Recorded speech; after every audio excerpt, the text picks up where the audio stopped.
બરાબર.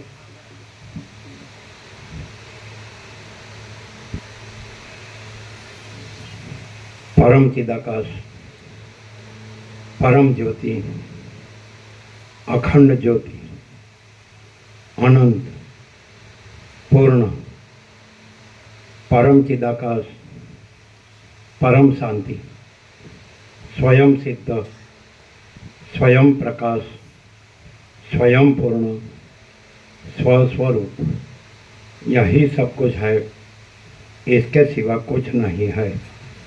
शून्यभास, अनंत कोटि, महाकल्पो है ही नहीं. वशिष्ठ राम उत्पत्ति प्रकरण राउंड 39मो राउंड.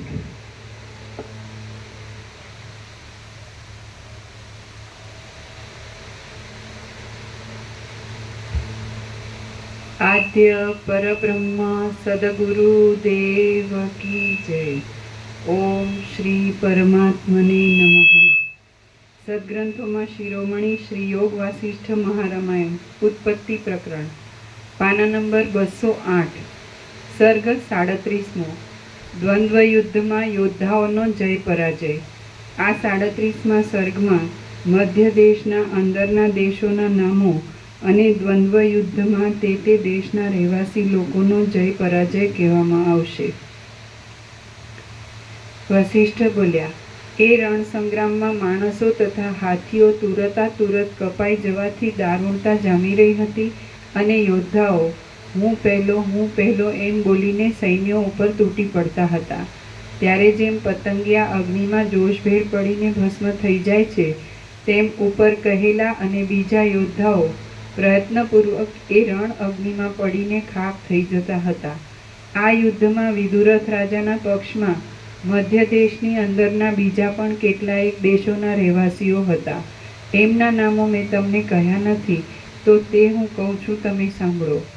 તદ્દેહિક, શૂરસેન, ગુડ, અશ્વધ, નાયક, ઉત્તમ જ્યોતિ, ભદ્ર, મદ, માધ્યમિક આદિ, સાલુ, કાકોદ્ય, માલાસ્ય, દૌર્જ્ઞેય, પીપલાયન, માંડવ્ય, પાંડુનગર, સૌગ્રીવાદ્ય, ગુરુગ્રહ, પારિયાત્ર, કુરાષ્ટ્ર, યામુન, ઉદુંબર, રાજ્યાક્ષ, ઉજ્જીહાન, કાલકોટિક, માથુર, પાંચાલ, ધર્મારણ્ય, ઉત્તર દક્ષિણ, પાંચાલક, કુરુક્ષેત્ર અને સારસ્વત ઇત્યાદિ દેશોના ઘણા લોકો વિદુરથ રાજાના સૈન્યમાં હતા. ત્યાં કુંતી દેશના અને 5 નદ દેશના લોકોએ ફેંકેલા શસ્ત્રોથી ભાંગી જતી અને ધ્રુજી ઉઠતી અવંતી દેશના રથોની પંક્તિ ભૈરવ જપના ખાડામાં પડીને નાશ પામી ગઈ. વસ્ત્રવતીના રહેવાસીઓએ કાપી નાખેલા અને ધરતી પર પડેલા કોશ બ્રહ્મા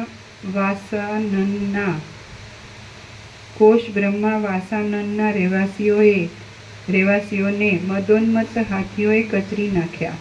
દાસપુરના રહેવાસીઓના ઉદર તથા માથાઓ શસ્ત્રોથી વિંધાઈ ગયા હતા અને બાણક્ષિતિના રહેવાસીઓએ 1 યોજન સુધી પાછળ દોડીને તેમને દબાવીને પાણીના ધરામાં ડૂબાડી દીધા હતા. ઉદર ફાટી જવાથી નીકળી પડેલા આંતરડાઓ વડે વીંટાઈ ગયેલા શાંતિક દેશના રહેવાસીઓ જડ થઈને પૃથ્વી પર પડી ગયા અને રાત્રિમાં પિશાચોએ તેમને ચાવી ખાધા. સંગ્રામરૂપી યજ્ઞમાં દીક્ષા પામેલા અને ભારે સિંહનાદ કરતા ભદ્રગીરીના રહેવાસીઓએ મરગના રહેવાસીઓને પૃથ્વીના જળ ભરેલા ખાડાઓમાં કાચબાઓની પેઠે નાખી દીધા. દંડિકા નગરીના રહેવાસીઓ મહાન શત્રુઓને ભગાડનારા હતા, છતાં ત્યાં પોતે જ ભાગી રહ્યા હતા. પવનો જેમ વાતપ્રેમી હરણાને દોડાવે છે તેમ હૈહયોએ એ દંડિક નગરીના નિવાસીઓને દોડાવ્યા.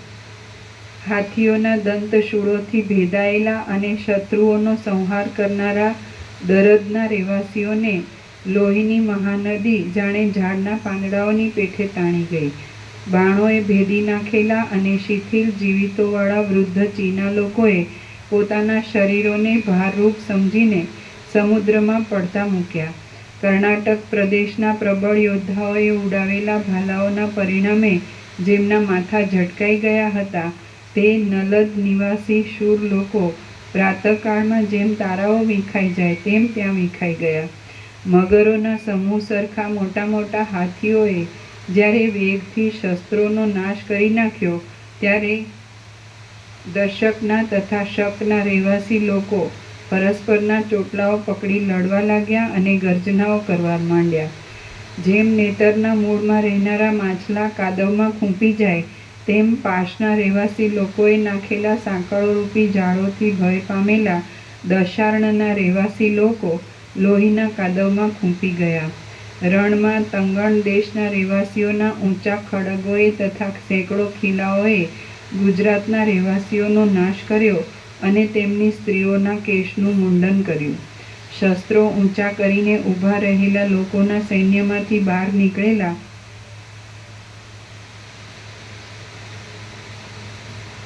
અને વીર લોકોના શસ્ત્રોની કાંતિઓરૂપ વીજળીઓથી મેઘ જેવા લાગતા તે નિગળ દેશના રહેવાસીઓએ જાણે વનો ઉપર ધારા કરતા મેઘોની જેમ ગુહ દેશના રહેવાસીઓ ઉપર બાણધારા કરી.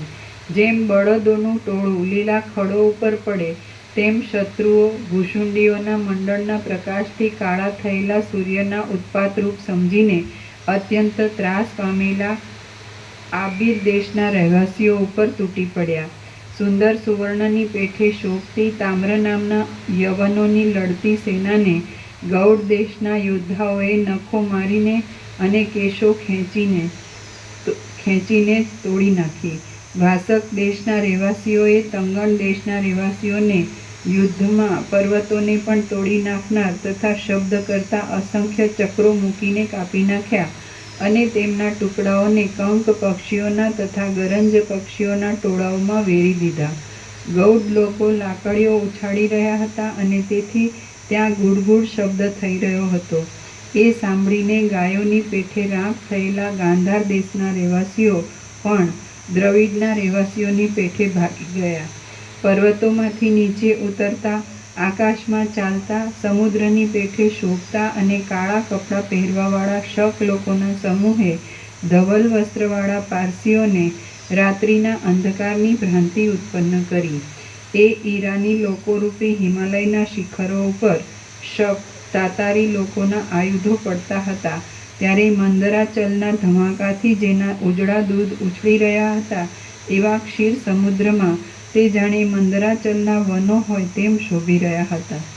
ધરતી પર ઊભેલા લોકો શસ્ત્રોના જે સમૂહને આકાશમાં ઉછળતા મેઘ જેવા દેખતા હતા તે શસ્ત્રોના સમૂહને સ્વર્ગમાં ઊભેલા લોકો સમુદ્રમાં ઉછળતા મોટા તરંગ જેવા દેખતા હતા. એ સમયમાં આકાશરૂપી વન ધોળા છત્રોથી જાણે હજારો ચંદ્રવાળું થયું હોય, બાણોના સમૂહોથી જાણે તીડોથી વ્યાપ્ત થયું હોય અને સાંગોથી જાણે અવકાશ વગરનું થયું હોય એવું જોવામાં આવતું હતું. કેકઈ દેશના અને કંકણ દેશના લોકોએ યુદ્ધના સમયમાં મદિરાપાન કર્યું હતું અને તેમણે ભારે કોલાહલ કરતા શત્રુઓના માથાઓને ઉડાવીને કંક પક્ષીઓને ખવડાવી દીધા હતા. અંગ દેશના યોદ્ધાએ એ કિકિયારીથી જ કિરાત દેશની સેનારૂપી કુમારીઓના મનોરથનો ભૂક્કો કાઢી નાખ્યો હતો અને ભૈરવોની પેઠે ગર્જના કરી હતી. કાશ દેશના લોકો અદૃશ્ય રીતે માયાથી પક્ષીઓ બન્યા અને ઉગ્ર પવનો જેમ ધૂળને ઉડાડી દે છે તેમ તેમણે પાંખોથી તદ્દેહક દેશના રહેવાસીઓને ઉડાડી દીધા. જેમણે શત્રુઓને અત્યંત તોડી નાખ્યા હતા એવા નામર્દ દેશના રહેવાસીઓએ ઘેલા થઈ જઈને રણમાં પોતાના શસ્ત્રોને તથા વસ્ત્રોને ફગાવી દીધા હતા અને તેઓ બીજા લોકો હાંસી કરે એવી રીતે નાચવા લાગ્યા હતા, હસવા લાગ્યા હતા તેમજ ગાવા લાગ્યા હતા. જ્યાં રણકથી ઘૂઘરમાળવાળી સાંગોની વૃષ્ટિ થવા માંડી ત્યાં સાલ્વ દેશના યોદ્ધાઓએ તેને બાણોરૂપ પવનથી તરત ઉડાવી દીધી અને તેના ઝીણા ઝીણા ટુકડાઓ કરી નાખ્યા. ભાલાઓને ફેરવતા કુંતી દેશના યોદ્ધાઓએ જેમને કાપી કચરીને શબરૂપ કર્યા હતા તે શૈબ્ય દેશના યોદ્ધાઓ સ્વર્ગમાં જવાના સમયે વિદ્યાધરો જેવા જણાતા હતા.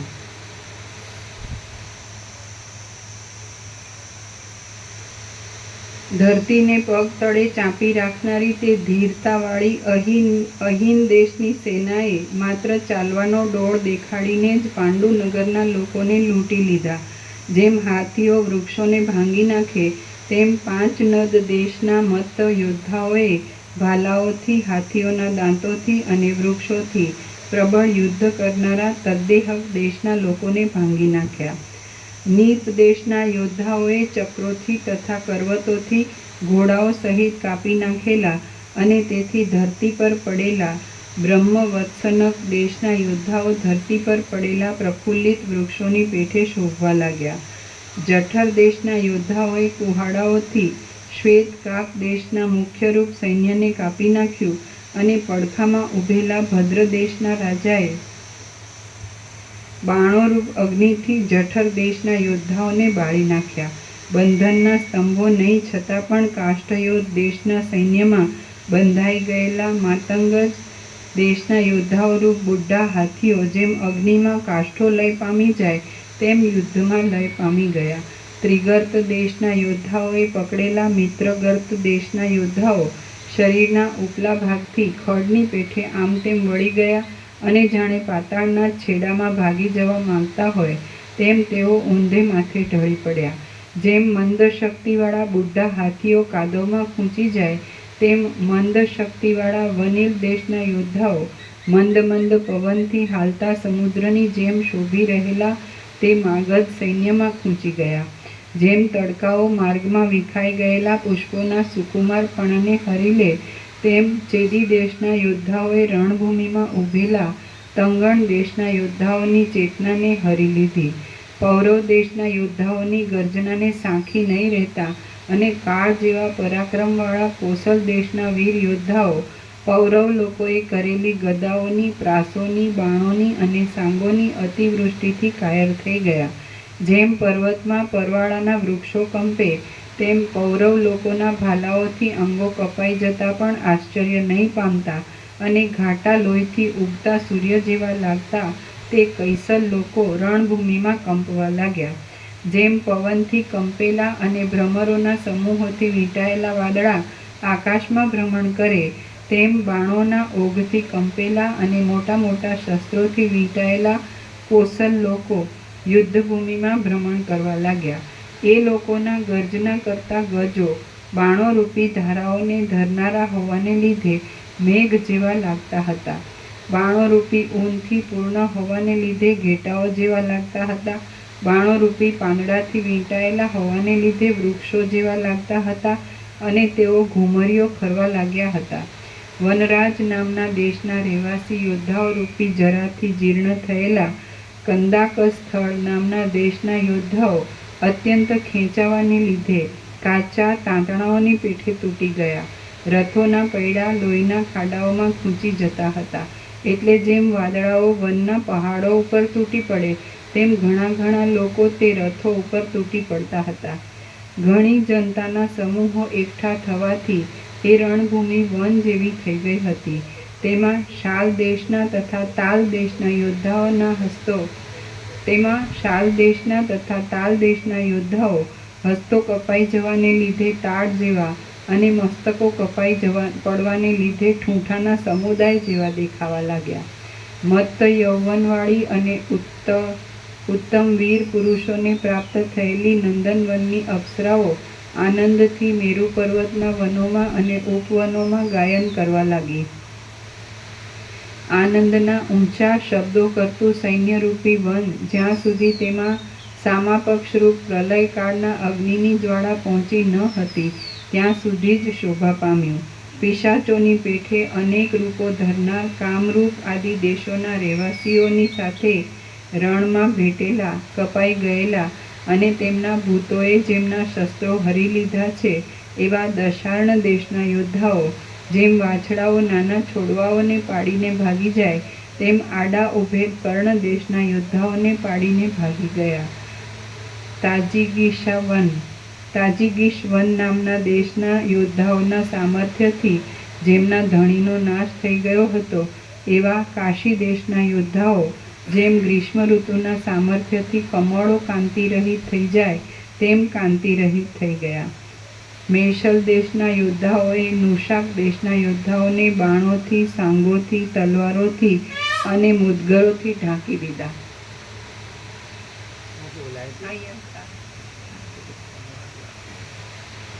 નરક દેશના યોદ્ધાઓએ કટકચ્છલ દેશના યોદ્ધાઓને જોડી નાખ્યા, એટલે તેઓ નાસી જ ગયા.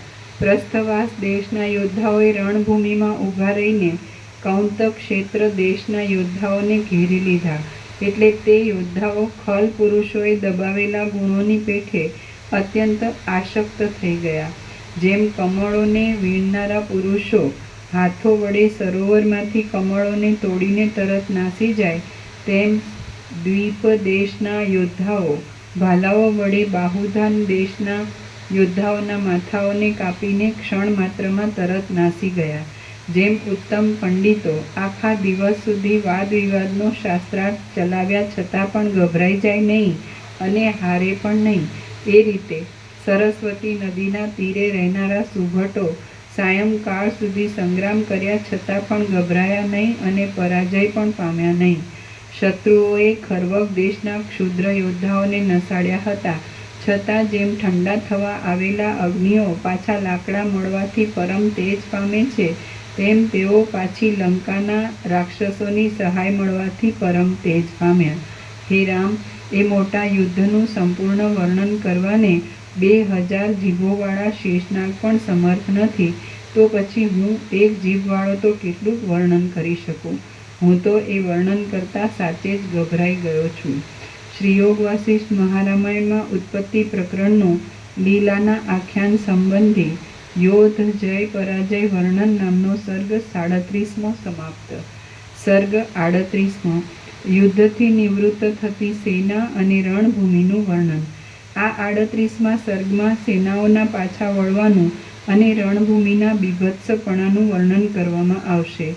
વસિષ્ઠ બોલ્યા, એ પ્રમાણે જીતેલાઓના સિંહનાદોથી અને હારેલાઓના હાહાકારથી ભરેલું અતિ પ્રબળ યુદ્ધ ચાલતું હતું, ત્યારે સૂર્ય રજ આદિના અંધકારથી મંદ થઈ ગયો હતો. ત્યારે શરીરોમાંથી નીકળેલા રુધિરોને ઢાંકનારા કવચોમાંથી રુધિરો ટપકતા હતા. ગોફણોમાંથી યુક્તિપૂર્વક ફેંકાતા પથરાઓની વૃષ્ટિઓ એક સ્થળમાં ઉછળતી હતી તો બીજા સ્થળમાં પડતી હતી, અને સાયંકાળ સમીપમાં આવવાથી નદીઓમાં કમળોની પંક્તિઓ સંકોચ પામવા લાગી હતી. ત્યારે બાણોના આગલા ભાગો અને પાછલા ભાગો પરસ્પર મળવાથી અગ્નિના તણખાઓ ઉડતા હતા, અને એ બાણોરૂપી નદીઓ ઘણે દૂર સુધી જતી હતી તથા આવતી હતી. ત્યારે કપાઈને ઉડતા મસ્તકોરૂપી કમળોવાળી, ચક્રરૂપી ચકરીઓવાળી અને કાંતિરૂપ તરંગોવાળી શસ્ત્ર સમૂહરૂપી આકાશ ગંગાઓએ આકાશરૂપ સમુદ્રને છલોછલ કરી દીધો હતો.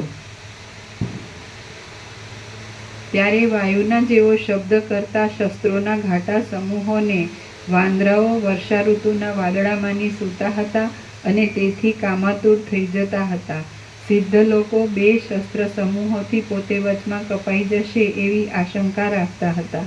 આ સમયમાં ત્યાં જેમ શસ્ત્રો વાગવાથી વીર પુરુષ ક્ષીણ થઈ જાય, તેમ પોતાનો માત્ર 8મો ભાગ અવશેષ રહેવાને લીધે તડકો પડી ગયો અને મધુર થયેલો તે દિવસ ક્ષીણ થઈ ગયો, અર્થાત સાયંકાળનો સમય થયો.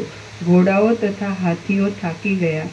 સૂર્ય અસ્ત પામવાને લીધે શસ્ત્રોના ચળકાટો મંદ પડી ગયા અને દિવસના પ્રતાપની સાથે સેનાઓનો પ્રતાપ પણ મંદ થઈ ગયો.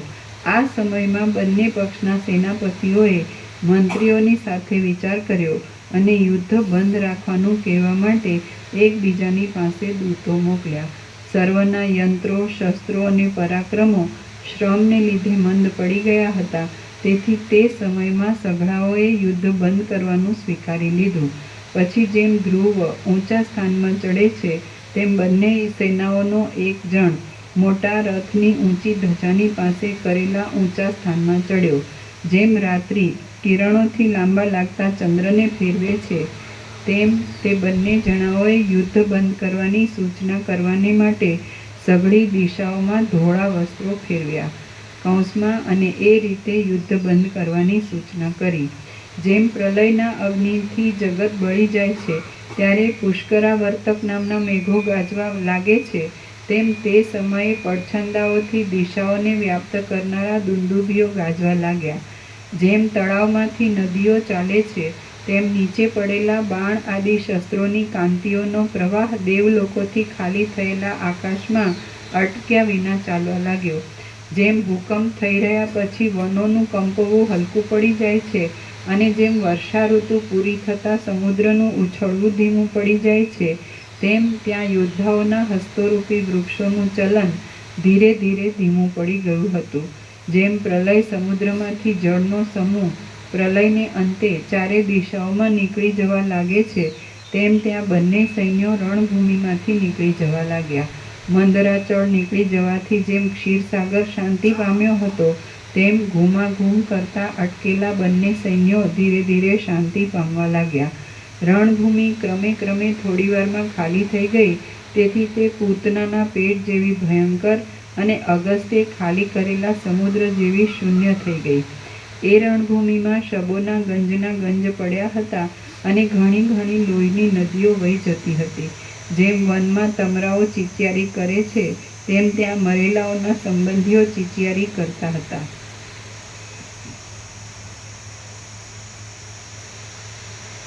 લોહીની ચાલતી નદીઓમાં તરંગોની ઘૂઘવાટી જામી રહી હતી અને અધમુએલા માણસો વ્યગ્ર થયેલા જીવતા માણસોને ચીસો પાડીને બોલાવતા હતા. મુએલાઓના અને અધમુએલાઓના શરીરોમાંથી લોહીના ધોધ નીકળ્યા કરતા હતા. ત્યાં જીવતા માણસોની પીઠ ઉપર પડેલા શબો પીઠના ચાલવાથી હાલતા હતા અને પોતાના સજીવનપણાની ભ્રાંતિ ઉપજાવતા હતા. મોટા મોટા હાથીઓના શબોના ગંજા ઉપર વાદળાઓ મેઘની ભ્રાંતિથી બેસતા હતા. વિખરાયેલા રથોના સમૂહો પડેલા હોવાને લીધે ત્યાં વાયુથી કંપેલા વૃક્ષોવાળા વનના જેવો દેખાવ થઈ રહ્યો હતો. ચાલતી લોહીની નદીઓના વેગથી ત્યાં હાથીઓ અને ઘોડાઓ તણાતા જતા હતા.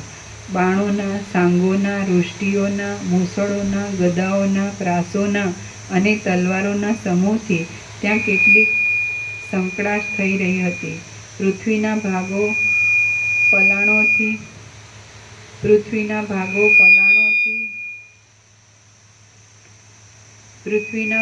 પલાણોથી, અંગરખાઓથી, કમરપટાઓથી અને બખ્તરોથી વ્યાપ્ત થઈ રહ્યા હતા અને શબોના શરીરો ધજાઓના વસ્ત્રોથી તથા ચામરરૂપ વસ્ત્રોથી ઢંકાઈ રહ્યા હતા. ઊંચી થયેલી ફણો જેવા અને ઉઘાડા મોઢાવાળા માથાઓરૂપી કુંજમાં પેસીને પવન સુસવાટા કરતો હતો. ત્યાં શબોરૂપી પરાળના ઢગલામાં પિશાચો સૂતેલા જોવામાં આવતા હતા. મુકુટોના, હારોના અને બાજુબંધોના પ્રકાશથી ત્યાં હજારો ઇન્દ્રધનુષોના જેવો દેખાવ થઈ રહ્યો હતો. કૂતરાઓ અને શિયાળિયાઓ ત્યાં પોતાના આગલા પગો વડે આંતરડાઓની લાંબી અને ઘાટી દોરીઓને ખેંચતા હતા.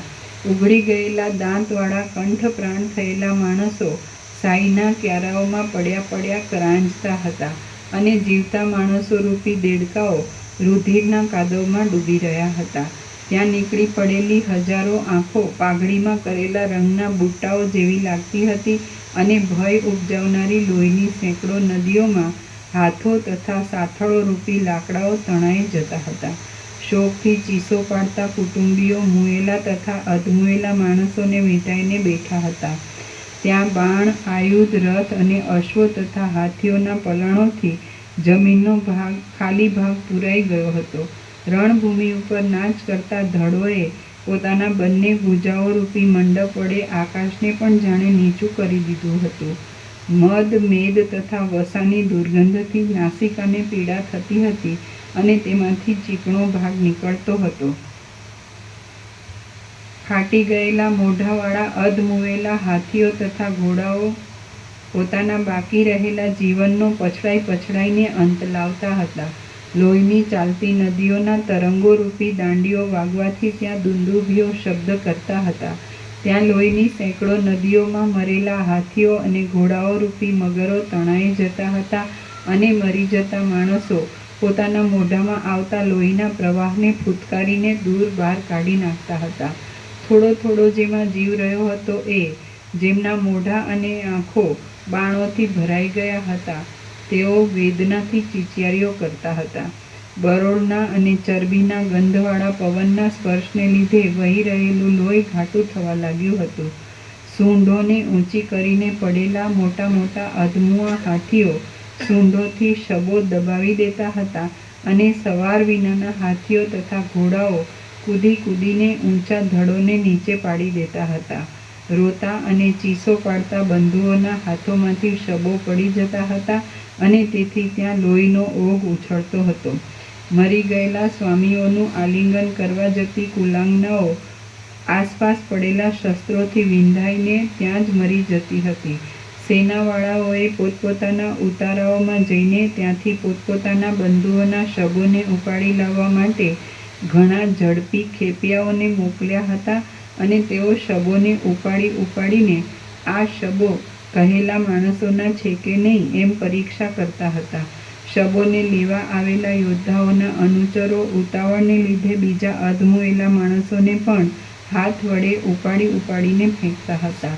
લોહીના પ્રવાહોરૂપ સેંકડો નદીઓમાં કેશરૂપી શેવાળ, મોઢાઓરૂપી કમળો અને ચક્રોરૂપી ચકરીઓ જોવામાં આવતા હતા. વયા જતા લોહીના મોટા નદોમાં ઊંચા ઊંચા મોજાઓ ઉછળતા હતા.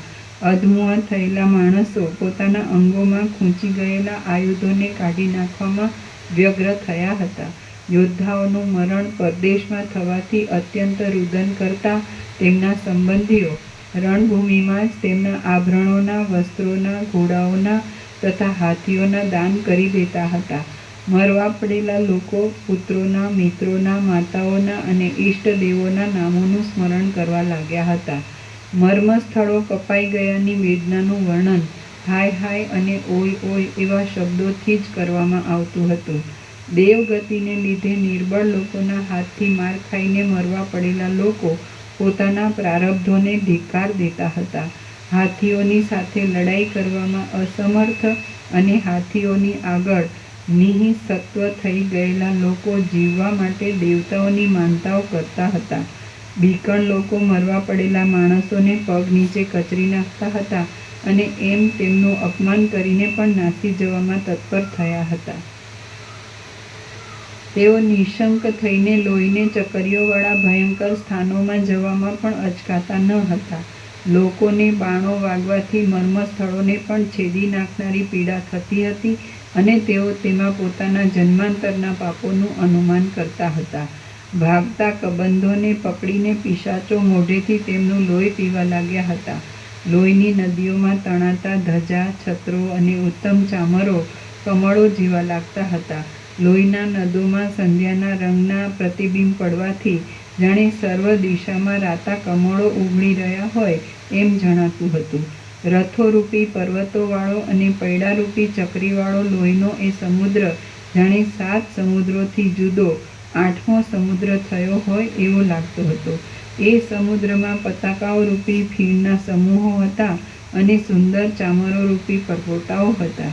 ઊંધા પડેલા રથો જાણે પૃથ્વીમાં ઊંધા વળી ગયેલા નગરો હોય એવા લાગતા હતા. વળી તેઓ મોટા વનમાં ઉત્પાતી પવનથી પડી ગયેલા વૃક્ષો હોય એવા જણાતા હતા.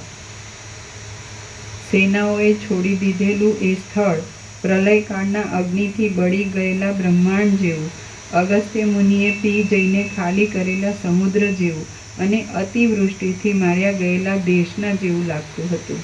ત્યાં ભાથાઓના, ભાલાઓના અને ભૂશુંડીઓના મંડળો વ્યાપી રહ્યા હતા. શબોના ઢગલા જાણે મદોન્મત્ત હાથીઓની જેમ ઊંચા થઈ રહ્યા હતા. તોમરો અને મુદ્ગરો ત્યાં સર્પો જેવા લાગતા હતા. ધરતીમાં ખૂંચેલા ભાલાઓ જાણે પર્વતો ઉપર ઉગેલા તાડો હોય તેવા જણાતા હતા. વળી તે ખૂંચેલા ભાલાઓ જાણે વહેતી લોહીની નદીને કિનારે ઉગેલા ઊંચા વૃક્ષો હોય એવા લાગતા હતા. હાથીઓના અંગોમાં પેસી ગયેલા શસ્ત્રોરૂપી વૃક્ષો પોતાના કિરણોરૂપી પુષ્પોથી ભરપૂર થયા હતા. કાગડાઓ આંતરડા અને જીભોને ખેંચીને ઊંચે લઈ જતા હતા. તેથી આકાશમાં જાણે જાળા જામ્યા હોય એવું લાગતું હતું. ધરતીમાં ખૂંચેલા ઊંચા ભાલાઓ જાણે લોહીની નદીઓના કિનારાઓમાં મોટા વૃક્ષો ઉગ્યા હોય એવા લાગતા હતા.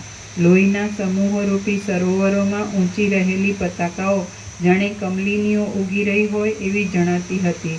લોહીના કાદવમાં ખૂંચી ગયેલા લોકો બહાર નીકળવા માટે પોતાના સ્નેહીઓને બોલાવતા હતા. બીકણ લોકો હાથીઓના શબોના સમૂહમાંથી જરા પણ બહાર નીકળીને સૈન્યને પાછા વળવાનો લાગ જોતા હતા. શસ્ત્રોથી કપાઈ ગયેલા ડાળોવાળા વૃક્ષો હાથ વગરના શબોની શંકા ઉપજાવતા હતા. લોહીની નદીઓમાં વહ્યા જતા પલાણો અને હાથીઓના ગંડ સ્થળો વહાણોના સમૂહો હોય એમ જણાતા હતા. લોહીના પ્રવાહોમાં તણાતા જતા ધોળા વસ્ત્રો ફીણના પીંડાઓ જેવા લાગતા હતા.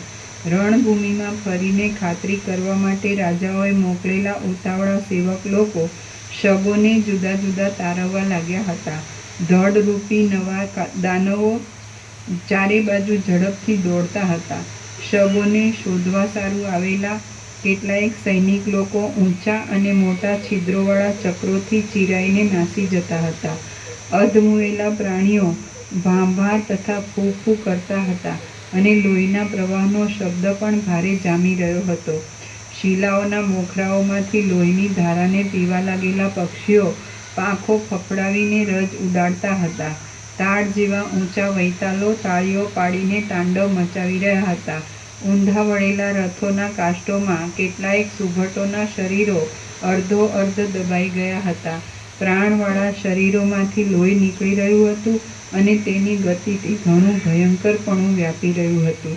જેમના મોઢામાં લોહીનો કાદવ ભરાયો હતો અને જેઓ કાંઈક જીવતા હતા તે યોદ્ધાઓ ઉપર બીજા લોકોની દયા ખેંચાતી હતી.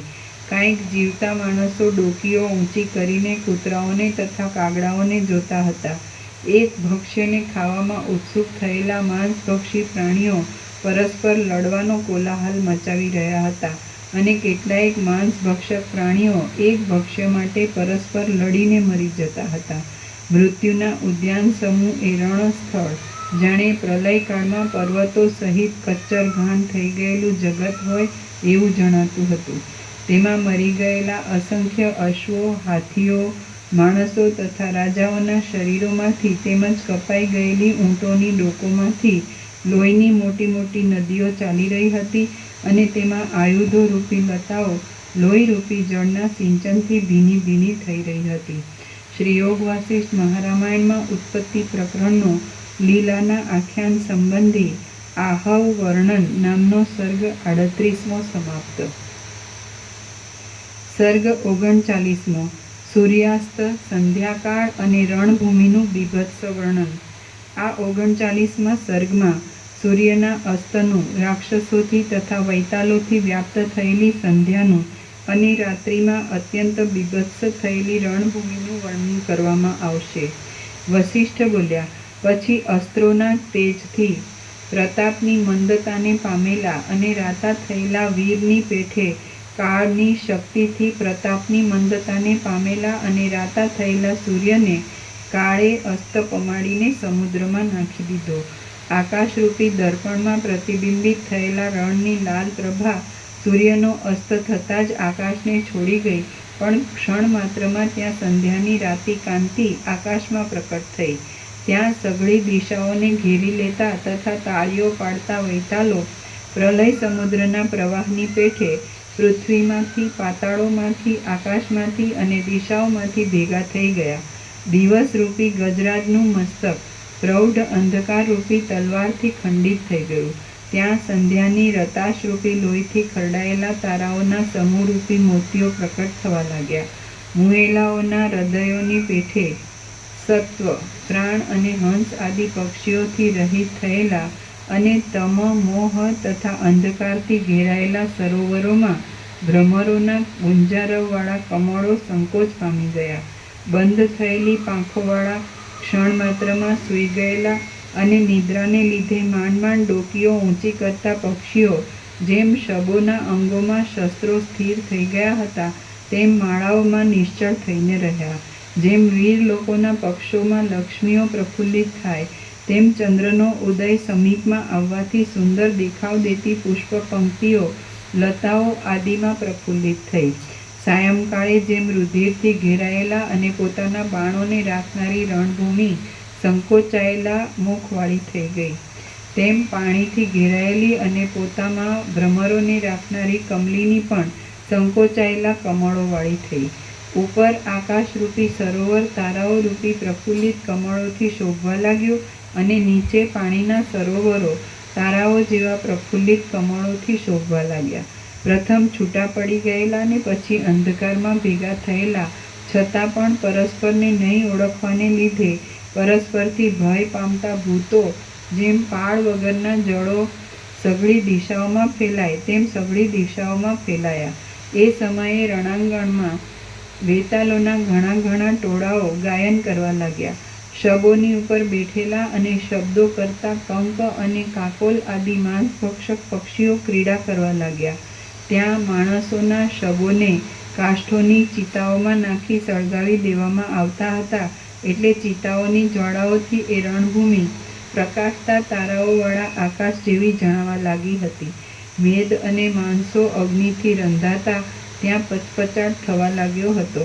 સઘળા અંગોના અસ્થિઓ અગ્નિથી ફાટતા ચિતાઓમાં ધડાકા થવા લાગ્યા અને વેતાલોની સ્ત્રીઓ જેમ જળ ક્રીડા કરતા જળમાં અદૃશ્ય થઈ જાય તેમ અગ્નિમાં અદૃશ્ય થઈ જવા લાગ્યા.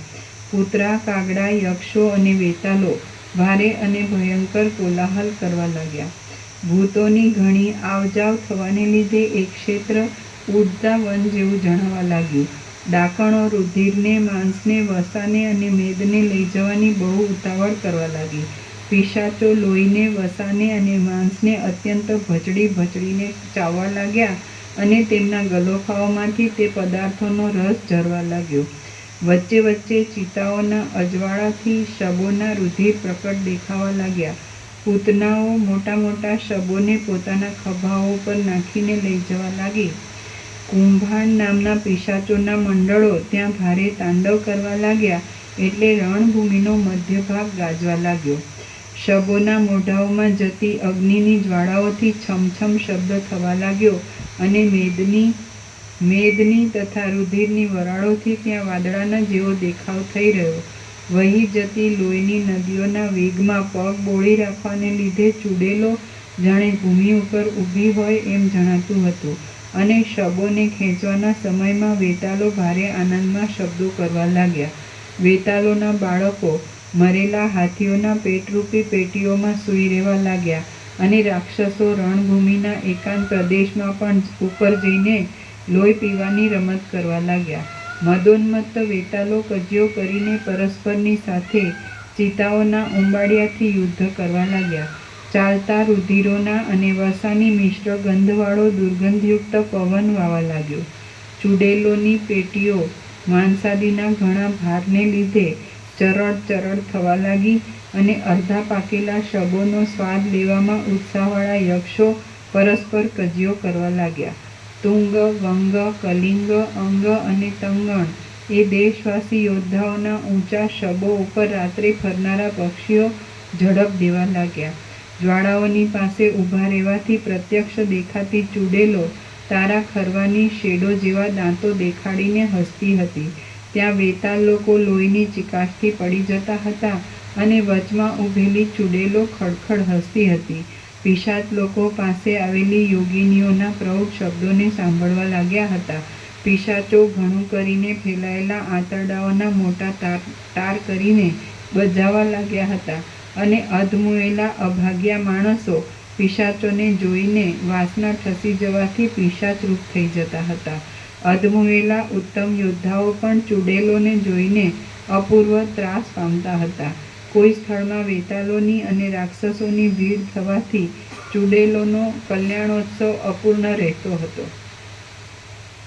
ડાકણોના ખભાઓ ઉપરથી શબો પડી જતા હતા અને તેમના ધબકારાથી રાક્ષસો પણ ત્રાસ પામતા હતા. ભૂત લોકોએ ભેગી કરેલી માંસાદિક ભરવાની પેટીઓથી આકાશમાં ભીડ થઈ રહી હતી. મરતા માણસોના માંસોને પણ પિશાચો ઘણા પ્રયત્નથી લઈ જતા હતા અને તેઓ પોતાના ભક્ષ્યોની ઈચ્છા કરતા પોતાના પક્ષના ટોળામાં શબોના ગંજાને ફેંકતા હતા. ત્યાં ફાવડીઓના મોઢામાંથી નીકળતી અગ્નિની જ્વાળાઓનો સ્પર્શ થવાથી માણસોની મૂર્છા મટી જતી હતી અને તેઓ ઉઠીને ઠેકવા લાગ્યા હતા. લોહીથી ખરડાયેલા એ માણસોને લીધે તે સ્થળમાં જાણે આસોપાલવના નવા પુષ્પોના ગુચ્છો ઉગતા હોય એમ લાગતું હતું. વેતાલોના બાળકો કબંધોના કપાઈ ગયેલા માથાઓથી રમવામાં વ્યગ્ર થઈ ગયા હતા. યક્ષો રાક્ષસોનો અને પિશાચ આદિ લોકો પ્રકાશ માટે ચિતાઓના ઓંબાળિયાને આકાશમાં ઉપાડી જતા હતા. એ રણ ક્ષેત્રના આકાશના ભાગોરૂપ પર્વતોમાં, તેમની નિકુંજોમાં અને તેમની ગુફાઓમાં પિંડાની પેઠે અંધકાર જામ્યો હતો અને તેથી તેમાં ઘાટા વાદળાઓનો જેવો દેખાવ થઈ રહ્યો હતો. એવું એ રણક્ષેત્ર ચપળ ભૂતોના વેગથી વ્યાકુળ થયેલા તથા જેમાં લોકોના તથા તેમના સરસામાનોને પ્રલયનો વાયુ ઉડાડી દે છે એવા બ્રહ્માંડના ગર્ભ જેવું લાગતું હતું. શ્રી યોગ વાસિષ્ઠ મહારામાયણમાં ઉત્પત્તિ પ્રકરણનો લીલાના આખ્યાન સંબંધી નિશાચર કુલ રાત્રિ રણાંગણ વર્ણન નામનો સર્ગ 39મો સમાપ્ત. સર્ગ 40મો સૂક્ષ્મ દેહનું નિરૂપણ. આ 40મા સર્ગમાં વિદુરથ રાજા સૂઈ જતા લીલાએ અને સરસ્વતીએ તેના ઘરમાં પ્રવેશ કર્યાની કથા કહેવાશે અને સૂક્ષ્મ દેહના તત્વનું નિરૂપણ કરવામાં આવશે. વસિષ્ઠ બોલ્યા, એ પ્રમાણે રણક્ષેત્ર પિશાચ આદિના સંચારને લીધે લાંબા સમય સુધી ભયંકર થઈ રહ્યું હતું. જેમ માણસો દિવસે પોતાની ક્રિયાઓ કર્યા કરે છે, તેમ યમના દૂતો તથા પિશાચ આદિ અધમ લોકો રાત્રિએ પોતાની ક્રિયાઓ કરતા હતા. જેમાં હાથથી લઈ શકાય એવા અંધકારના પિંડોરૂપી ભીંતો હતી, એવા રાત્રિરૂપ ઘરોમાં ભૂંડોને જોઈએ તેટલા ભક્ષ્યો મળી રહ્યા હતા. આથી તેઓ સંતુષ્ટ થઈને નાચતા હતા અને પોતાના વસ્ત્રોની પણ સંભાળ રાખતા ન હતા. ત્યારે નગર અંધારાથી ઘેરાયેલું હતું. તેમાં લોકોના શબ્દો બેસી ગયા હતા અને સર્વ પ્રાણીઓ નિદ્રામાં પડ્યા હતા. એ નગરના મોટા મનવાળો લીલાનો પતિ વિદુરથ રાજા પોતાના મનમાં કાંઈક ખેદ પામ્યો હોય એવો જણાતો હતો. તેણે મંત્રકુશળ મંત્રીઓની સાથે તુરત પ્રાતઃકાળના કૃત્યનો વિચાર કરી લીધો અને તે ચંદ્રના ગર્ભ જેવા તથા શીતળ સ્થાનવાળા પોતાના સુંદર ઘરમાં આવ્યો. ત્યાં તે લાંબા ચંદ્રના જેવા આકારવાળા અને હિમની પેઠે શીતળતાવાળા શયનમાં સૂતો. પછી તે આંખો મીચી ગયો અને થોડી વારમાં ઊંઘી ગયો. તેવામાં લીલા અને સરસ્વતી એ બંને લલનાઓએ આકાશને છોડી દીધું અને જેમ વાયુની રેખાઓ કમળની કળીમાં પેસી જાય તેમ તેઓ સૂક્ષ્મ છિદ્રોમાંથી તે વિદુરથ રાજાના ઘરની અંદર પેસી ગઈ. રામ બોલ્યા, હે ભાષણ કરનારાઓમાં ઉત્તમ, હે પ્રભુ, એમનું 4 હાથનું સ્થૂળ શરીર તાંતણા જેવા ઝીણા છિદ્રમાંથી કેમ કરીને તુરત પેસી શક્યું? વસિષ્ઠ બોલ્યા, હે નિષ્પાપ, જેને હું આધિભૌતિક દેહ છું એવી ભ્રાંતિ હોય તે ઝીણા છિદ્રોમાં જઈ શકે નહીં. મને આણે રોકી રાખ્યો છે અને હું અહીં સમાઈ શકું નહીં. એ રીતે જેને લાંબા કાળથી અનુભવ થતો આવ્યો હોય છે તે જ સૂક્ષ્મ છિદ્રોમાં નહીં જઈ શકવાનો અનુભવ કરે છે. પણ જેણે હું સ્થૂળ દેહરૂપ નથી અને તેથી સર્વ સ્થળમાં જઈ શકું છું એવો લાંબા કાળથી અનુભવ કર્યો હોય છે તે ચૈતન્યની તેવી શક્તિવાળો હોય છે. તેથી પાછળથી તે સ્થૂળ દેહને રોકાઈ રહેવા આદિ ક્રિયાઓનો સંબંધ કેમ થાય? અધિષ્ઠાન ચૈતન્યની શક્તિ પ્રથમથી જેવી રીતે પ્રવર્તી હોય તેવી ને તેવી રહે છે. જેમ કે ચૈતન્યની જળરૂપ થયેલી શક્તિ ઊંચી આવતી નથી, તેમ અગ્નિરૂપે રહેલી શક્તિ નીચે જતી નથી. જેમ છાયામાં બેઠેલાને ગરમીનો અનુભવ થતો નથી, તેમ સંકલ્પમય થયેલાને સ્થૂળ દેહ સંબંધી અટકાયત આદિ ક્રિયાઓનો અનુભવ થતો નથી.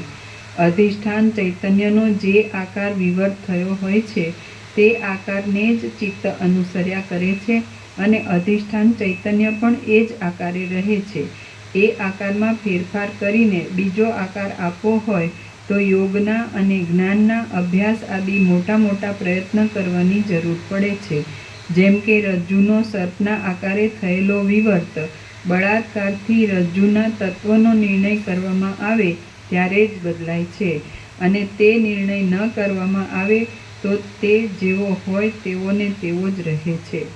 જેમ ચિત્ત અધિષ્ઠાનના વિવર્તને અનુસરે છે તેમ ક્રિયાઓ ચિત્તને અનુસરે છે. એ વાત બાળકો પણ સમજી શકે એવી છે, અને તે વાતનો કોને અનુભવ થયો નથી?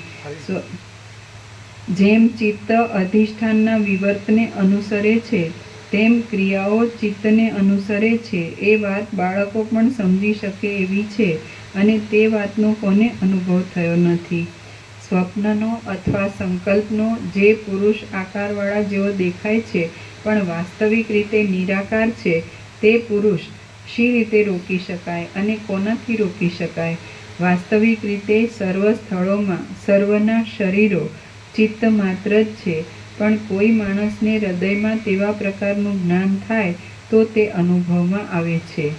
સૃષ્ટિના આરંભમાં અવિદ્યાથી ઉત્પન્ન થયેલા ચિત્તનો સ્વભાવ જ એવો છે કે તે જે રૂપે અસ્ત પામવા કે જે રૂપે ઉદય પામવા ધારે છે, તે રૂપે થઈ શકે છે, અને પાછળથી લાંબા કાળનો પરિચય થતાં તે એક પ્રકારના દ્રઢ અધ્યાસને પકડી બેસે છે. ચિત્ત અને સાક્ષી અધિષ્ઠાનથી જુદા જ નથી, કારણ કે એમની સત્તા અધિષ્ઠાનની સત્તાથી જુદી નથી. ચિત્તાકાશ, ચિદાકાશ અને ત્રીજું આકાશ એ ત્રણેય એક રૂપ જ છે એમ જાણો, કેમ કે અધિષ્ઠાન વિના એમનું અસ્તિત્વ સંભવતું જ નથી. એ ચિત્તરૂપી શરીર વાસનાઓને અનુસરીને જ્યાં જવાની કે જે આકારે થવાની ઈચ્છા કરે છે, ત્યાં તે જઈ શકે છે અને તે આકારે થઈ શકે છે. એ ચિત્ત ત્રસરેણુની અંદર રહી શકે છે અને આકાશના ગર્ભમાં વસી શકે છે. અંકુરના કોષમાં પેશી શકે છે અને પાંદડામાં રસરૂપ થઈ શકે છે. તે જળમાં તરંગરૂપ થઈ શકે છે, શિલાની અંદર નાચી શકે છે, મેઘ થઈને વરસી શકે છે અને શિલા થઈને સ્થિર રહી શકે છે. ઈચ્છા પ્રમાણે તે આકાશમાં જઈ શકે છે, પર્વતોના ગર્ભમાં પણ જઈ શકે છે અને પોલાણ વિનાના પરમાણુ રૂપ પણ થઈ શકે છે. એ ચિત્ત દેહની અંદર તથા બહાર પણ આકાશ પર્યંત પહોંચેલા શિખરોવાળા વનરૂપી રોમાંચને ધરનારા અને પૃથ્વીને ધરી રાખનારા દ્રઢ પર્વત રૂપ પણ થઈ શકે છે. એ ચિત્ત જ આકાશરૂપ થાય છે, અને જેમ સમુદ્ર પોતાનામાં પોતાનાથી અભિન્ન એવી ચકરીઓની રચનાઓને ધારણ કરે છે, તેમ તે પોતાનામાં પોતાનાથી અભિન્ન એવા કરોડો બ્રહ્માંડોને ધારણ કરે છે. સૃષ્ટિના આરંભમાં વાસનાઓ અનુસાર જાગ્રત થયેલું એ ચિત્ત આકાશરૂપ થાય છે. આકાશરૂપ થઈને તે અનુક્રમે બ્રહ્માંડરૂપ થાય છે, અને બ્રહ્માંડરૂપ થઈને તે પૂર્વકર્મોને અનુસરતી પ્રવૃત્તિઓ પણ કરે છે. જેમ ઝાંઝવાનું પાણી મિથ્યા છતાં પણ ચિત્તથી ઉદય પામે છે, અને જે પ્રમાણે સ્વપ્નમાં આ માણસ વાંજણીનો દીકરો છે એવો ચિત્તથી મિથ્યા ભ્રમ ઉદય પામે છે, તે પ્રમાણે આ સઘળું મિથ્યા બ્રહ્માંડ પણ ચિત્તથી ઉદય પામ્યું છે. રામ બોલ્યા, ચિત્ત જ જગતરૂપ છે કે નથી? જો ચિત્ત જ જગતરૂપ હોય તો પ્રત્યેક પ્રાણીના ચિત્ત ભિન્ન ભિન્ન છે, માટે ચિત્ત દીઠ જગત પણ ભિન્ન ભિન્ન હોવા જોઈએ.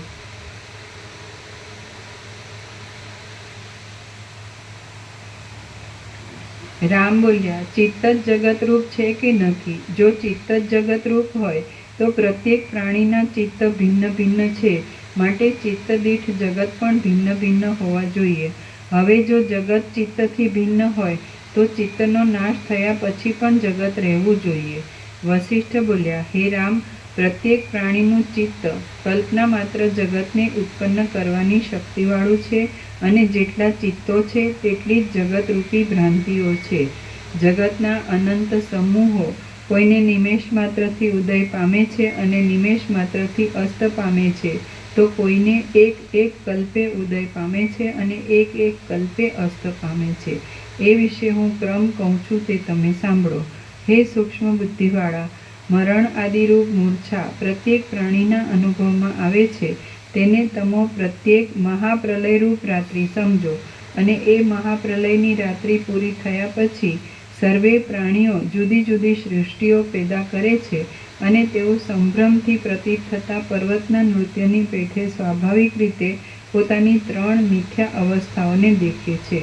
પરમાત્માના સમષ્ટિરૂપ મનરૂપ હિરણ્યગર્ભ જેમ મહાપ્રલયરૂપ રાત્રિના અંતમાં આ જગતને સર્જે છે, તેમ પ્રત્યેક પ્રાણી પણ પોતાનામાં મરણના અંતમાં જુદા જુદા જગતને સર્જે છે. રામ બોલ્યા, જેમ મરણ પામ્યા પછી પ્રાણીઓએ કરેલો સર્ગ પૂર્વજન્મની વાસનાથી થતો માનવામાં આવે છે, તેમ હિરણ્યગર્ભે કરેલો લાંબા કાળ સુધી રહેનારો સર્ગ પણ તેના પૂર્વજન્મની વાસનાથી થતો માનવો જોઈએ. અને જો એમ હોય તો હિરણ્યગર્ભ સત્ય સંકલ્પ હોવાને લીધે તેની પૂર્વ વાસના પણ સત્ય હોય અને તેણે કરેલા પ્રપંચને પણ સાચો માનવો જોઈએ. વસિષ્ઠ બોલ્યા, હે રામ, મહાપ્રલયમાં બ્રહ્મા, વિષ્ણુ અને શિવ આદિ સર્વે અધિકારીઓ વિદેહ મુક્તપણું પામે છે. એટલે આ કલ્પના બ્રહ્મા આદિને પૂર્વજન્મની વાસનાઓ રહેવાનો સંભવ જ ક્યાં છે? કૌંસમાં પૂર્વકાળનો કોઈ જીવ ઉપાસનાના બળને લીધે આ કાળનો બ્રહ્મા થાય છે, માટે તેની પૂર્વજન્મની વાસનાઓ શી રીતે સત્ય સંભવે? કૌંસ પૂરો. આપણે વ્યષ્ટિજીવો છીએ અને આપણે પણ જ્ઞાન પ્રાપ્ત થવાથી મુક્તિ પામીએ છીએ, તો પછી પૂર્વકલ્પના બ્રહ્મા આદિ અધિકારીઓ તો વિદેહ મુક્ત થયા વિના કેમ જ રહે? પૂર્વકલ્પમાં જે બીજા જીવો હતા તેમનો મોક્ષ નહીં મળવાથી તેમની મિથ્યા વાસના આ સર્ગોમાં કારણરૂપ થાય છે. જેમ હિરણ્યગર્ભની સૃષ્ટિ પ્રધાનમાંથી મહત્તત્વ અને મહત્તત્વમાંથી અહંકાર ઇત્યાદિ ક્રમે ઉત્પન્ન થાય છે, તેમ જીવોની પ્રત્યેક સૃષ્ટિ પણ એ જ અનુક્રમે થાય છે. મરણરૂપ મૂર્છાના અંતે જીવની બહાર અસ્પષ્ટ પણ અંદર સ્પષ્ટ જેવી જે સ્થિતિ હોય છે તે પ્રધાન કહેવાય છે. અને તેમાં વ્યોમ, પ્રકૃતિ, અવ્યક્ત અને જડ અજડ, જડાજડ એ નામો પણ કહેવાય છે. એ પ્રધાન જ સૃષ્ટિના આદિરૂપ છે અને પ્રલયના અંતરૂપ છે. એ પ્રધાન જ્યારે સ્પષ્ટ થવાને તત્પર થાય છે ત્યારે મહત્તત્વ કહેવાય છે અને સ્પષ્ટ થાય છે. અને એ પ્રધાન જ્યારે સ્પષ્ટ થવાને તત્પર થાય છે ત્યારે મહત્તત્વ કહેવાય છે અને સ્પષ્ટ થાય છે ત્યારે તે અહંકાર કહેવાય છે. એ અહંકારમાંથી તન્માત્રાઓ, દિશાઓ, કાળ, ક્રિયાઓ અને પંચભૂત ઇત્યાદિ ઉદય પામે છે. સ્પષ્ટ થયેલા અહંકારની જે સૂક્ષ્મ અવસ્થા છે તે 5 ઇન્દ્રિયો કહેવાય છે અને તે જ આતિવાહિક લિંગ દેહ કહેવાય છે. તે દેહ સ્વપ્નમાં અને જાગ્રતમાં સ્પષ્ટ જણાય છે. એ આતિવાહિક દેહ લાંબા કાળની પ્રતીતિને લીધે કલ્પના વડે બાળકની પેઠે પુષ્ટ થાય છે અને સ્થૂળ દેહપણાની પ્રતીતિ આપે છે. તે દેશના અને તે કાળના જે પદાર્થો વિશે કરીને સ્થૂળ દેહ ઉપર આધાર રાખે છે તેઓ પણ સ્થૂળ દેહની રીતે જ પ્રતીત થાય છે. એટલે તે વાસ્તવિક રીતે ઉત્પન્ન થયા નથી, છતાં વાયુના વાવાની પેઠે ઉદય પામ્યા છે. આ સંસારરૂપી ભ્રમ મિથ્યા વૃદ્ધિ પામ્યો છે અને તે સ્વપ્નની સ્ત્રીના સંગની પેઠે અનુભવમાં આવવા છતાં પણ મિથ્યા છે. આ સંસારરૂપી ભ્રમ મિથ્યા વૃદ્ધિ પામ્યો છે અને તે સ્વપ્નની સ્ત્રીના સંગની પેઠે અનુભવમાં આવવા છતાં પણ મિથ્યા છે. જીવ જ્યાં મરણ પામે છે ત્યાં જ તે તુરત જ જાણે સ્થૂળપણાથી રહેતો હોય તેમ આ વિસ્તારવાળા પ્રપંચને જુએ છે. જીવ ચિદાકાશ રૂપ છે. નવા પ્રતીત થયેલા દેહાદિકને લીધે તે જન્મેલા જેવો થાય છે અને સ્વચ્છ રૂપમાં રહેતો હોવા છતાં પણ આ હું છું તથા આ જગત છે એવા ભ્રમને અનુભવે છે. એ જગતરૂપી ભ્રમમાં દેવતાઓથી, નગરોથી, પર્વતોથી, સૂર્યથી અને તારાઓના સમૂહથી સુંદરતા જણાય છે. તેમાં કેટલાય કોતરો જરાથી, મરણથી, વિકળતાથી અને વ્યાધિઓથી ભરપૂર છે. એ બ્રહ્મમાં પ્રતીત થયેલા સ્થૂળ તથા સૂક્ષ્મ સ્થાવર જંગમ પ્રાણીઓ ઇષ્ટ પદાર્થો મેળવવાના અને અનિષ્ટ પદાર્થોનું નિવારણ કરવામાં આગ્રહથી ઉદ્યોગ કર્યા કરે છે. સમુદ્રો, પર્વતો, નદીઓ, તેમના સ્વામીઓ, દિવસો, રાત્રિઓ, કલ્પો, ક્ષણો અને ક્ષયો પણ એમાં જ રહ્યા છે. હું અમુક પિતાથી આ સ્થળમાં જન્મ્યો છું એવો નિશ્ચય એ ભ્રમ જ છે. આ મારી માં છે અને આ ધન મારું છે એવી વાસના એમાં જ ઉદય પામે છે. મેં આ પુણ્ય કર્યું અને આ પાપ કર્યું એવી કલ્પના પણ એમાં જ છે. હું પ્રથમ બાળક હતો અને હમણાં જ યુવાન થયો છું એવી રીતે એ ભ્રમ હૃદયમાં સ્ફુરે છે. આ પ્રમાણે આ સંસારરૂપી ઝાડી પ્રાણી દીઠ જુદી જુદી રીતે ઉદય પામી છે. તે ઝાડીમાં તારાઓ રૂપી પુષ્પો છે અને વાદળાઓ રૂપી ચંચળ પાંદડા છે. તેમાં મનુષ્યો રૂપી મૃગોના સમૂહો ફર્યા કરે છે. દેવતાઓ અને દૈત્યો રૂપી પક્ષીઓ છે. દિવસો રૂપી પુષ્પોનો પરાગ છે અને રાત્રિઓ રૂપી ઘાટી કુંજો છે. તેમાં સમુદ્રો રૂપી નાના તળાવો છે. મેરુ આદિ પર્વતો રૂપી ઢેફા છે અને ચિત્તો રૂપી કમળ કાકડીઓની અંદર તેમની વૃત્તિઓ રૂપી અંકુરો રહેલા છે. આ જીવ જે સ્થળમાં મરે છે તે જ સ્થળમાં ક્ષણ માત્રમાં એ પ્રમાણે સઘળું દેખે છે. આ પ્રમાણે પ્રત્યેક પ્રાણી દીઠ ઉદય પામેલા બ્રહ્માંડોમાં પર્વતોને, સમુદ્રોને, દેશોને, દ્વીપોને અને જુદા જુદા લોકોને જોનારા કરોડો બ્રહ્માઓ, રુદ્રો, ઇન્દ્રો, દેવતાઓ, વિષ્ણુઓ અને સૂર્યો નષ્ટ થઈ ગયા છે. બ્રહ્મના સ્વરૂપમાં દેખાઈને નષ્ટ થતા જે એવા કરોડો દેખાવો વીતી ગયા છે, હવે પછી વીતશે અને હમણાં વીતે છે, તે સર્વની ગણતરી કરવાને કોણ સમર્થ છે? આ રીતે ભીંતની પેઠે દેખાતું આ વિશ્વ એ સ્થૂળ સંકલ્પ વિના બીજું કાંઈ જ નથી. જેમ જેમ તેની અંદર વિચાર કરીએ છીએ તેમ તેમ એ વિશ્વ ઉડતું જ જાય છે. તે વિશે હવે તમે પોતાના અનુભવથી વિચારી જુઓ. વિચાર કરતા જગતને ઉત્પન્ન કરનારું જે ચિત્ત છે તે સાક્ષીથી જુદું પડતું નથી અને જે સાક્ષી છે તે પરબ્રહ્મથી જુદો પડતો નથી. જેમ પાણીમાં ચકરી વાસ્તવિક રીતે સાચી નથી પણ જે પાણી છે તે જ ચકરી ભાસે છે, તેમ જગત પણ વાસ્તવિક રીતે સાચું નથી પણ જે સાક્ષી છે તે જ જગત ભાસે છે. અનાદિ માયારૂપ આકાશમાં મણીના જેવો ચૈતન્યનો જે ચળકાટ છે તે જ ભવિષ્યમાં અનેક નામ રૂપાત્મક થનારું જગત છે. વળી જે માયા છે તે પણ આકાશમાંના ખાડાની જેમ ચૈતન્યમાં કલ્પાયેલી છે. જગત શબ્દનો અને જીવ શબ્દનો જે અર્થ મારા સમજવામાં છે તે બ્રહ્મ જ છે, પણ જે તમારા સમજવામાં છે તે મુદ્દલ નથી. આમ છે તેથી તે લીલા અને સરસ્વતી સર્વમાં વ્યાપક હતા. પરમાત્માની પેઠે તેઓ સ્વચ્છ હતા અને તેમના શરીર સંકલ્પમય હતા, તેથી તેમની ગતિ કોઈ પણ સ્થળમાં અટકે એમ ન હતું. સર્વદા ચિદાકાશની અંદર જે સ્થળમાં તેઓ પોતાનો ઉદય કરવાનું ધારે ત્યાં ત્યાં ધાર્યા પ્રમાણે તેઓ ઉદય કરી શકે એમ હતું. તેથી વિદુરથ રાજાના ઘરમાં તેઓ સૂક્ષ્મ છિદ્રોમાંથી પ્રવેશ કરી શક્યા. ચિદાકાશ સર્વ પ્રદેશોમાં છે અને તેમાં આતિવાહિક કહેવાતી સૂક્ષ્મ દેહ જ્ઞાનના પ્રભાવથી ધાર્યા પ્રમાણે વિચરી શકે છે અને પાછો વળી શકે છે. તો એ દેહને કેમ રોકી શકાય? શા કારણથી રોકવામાં આવે અને તેને કોણ રોકી શકે?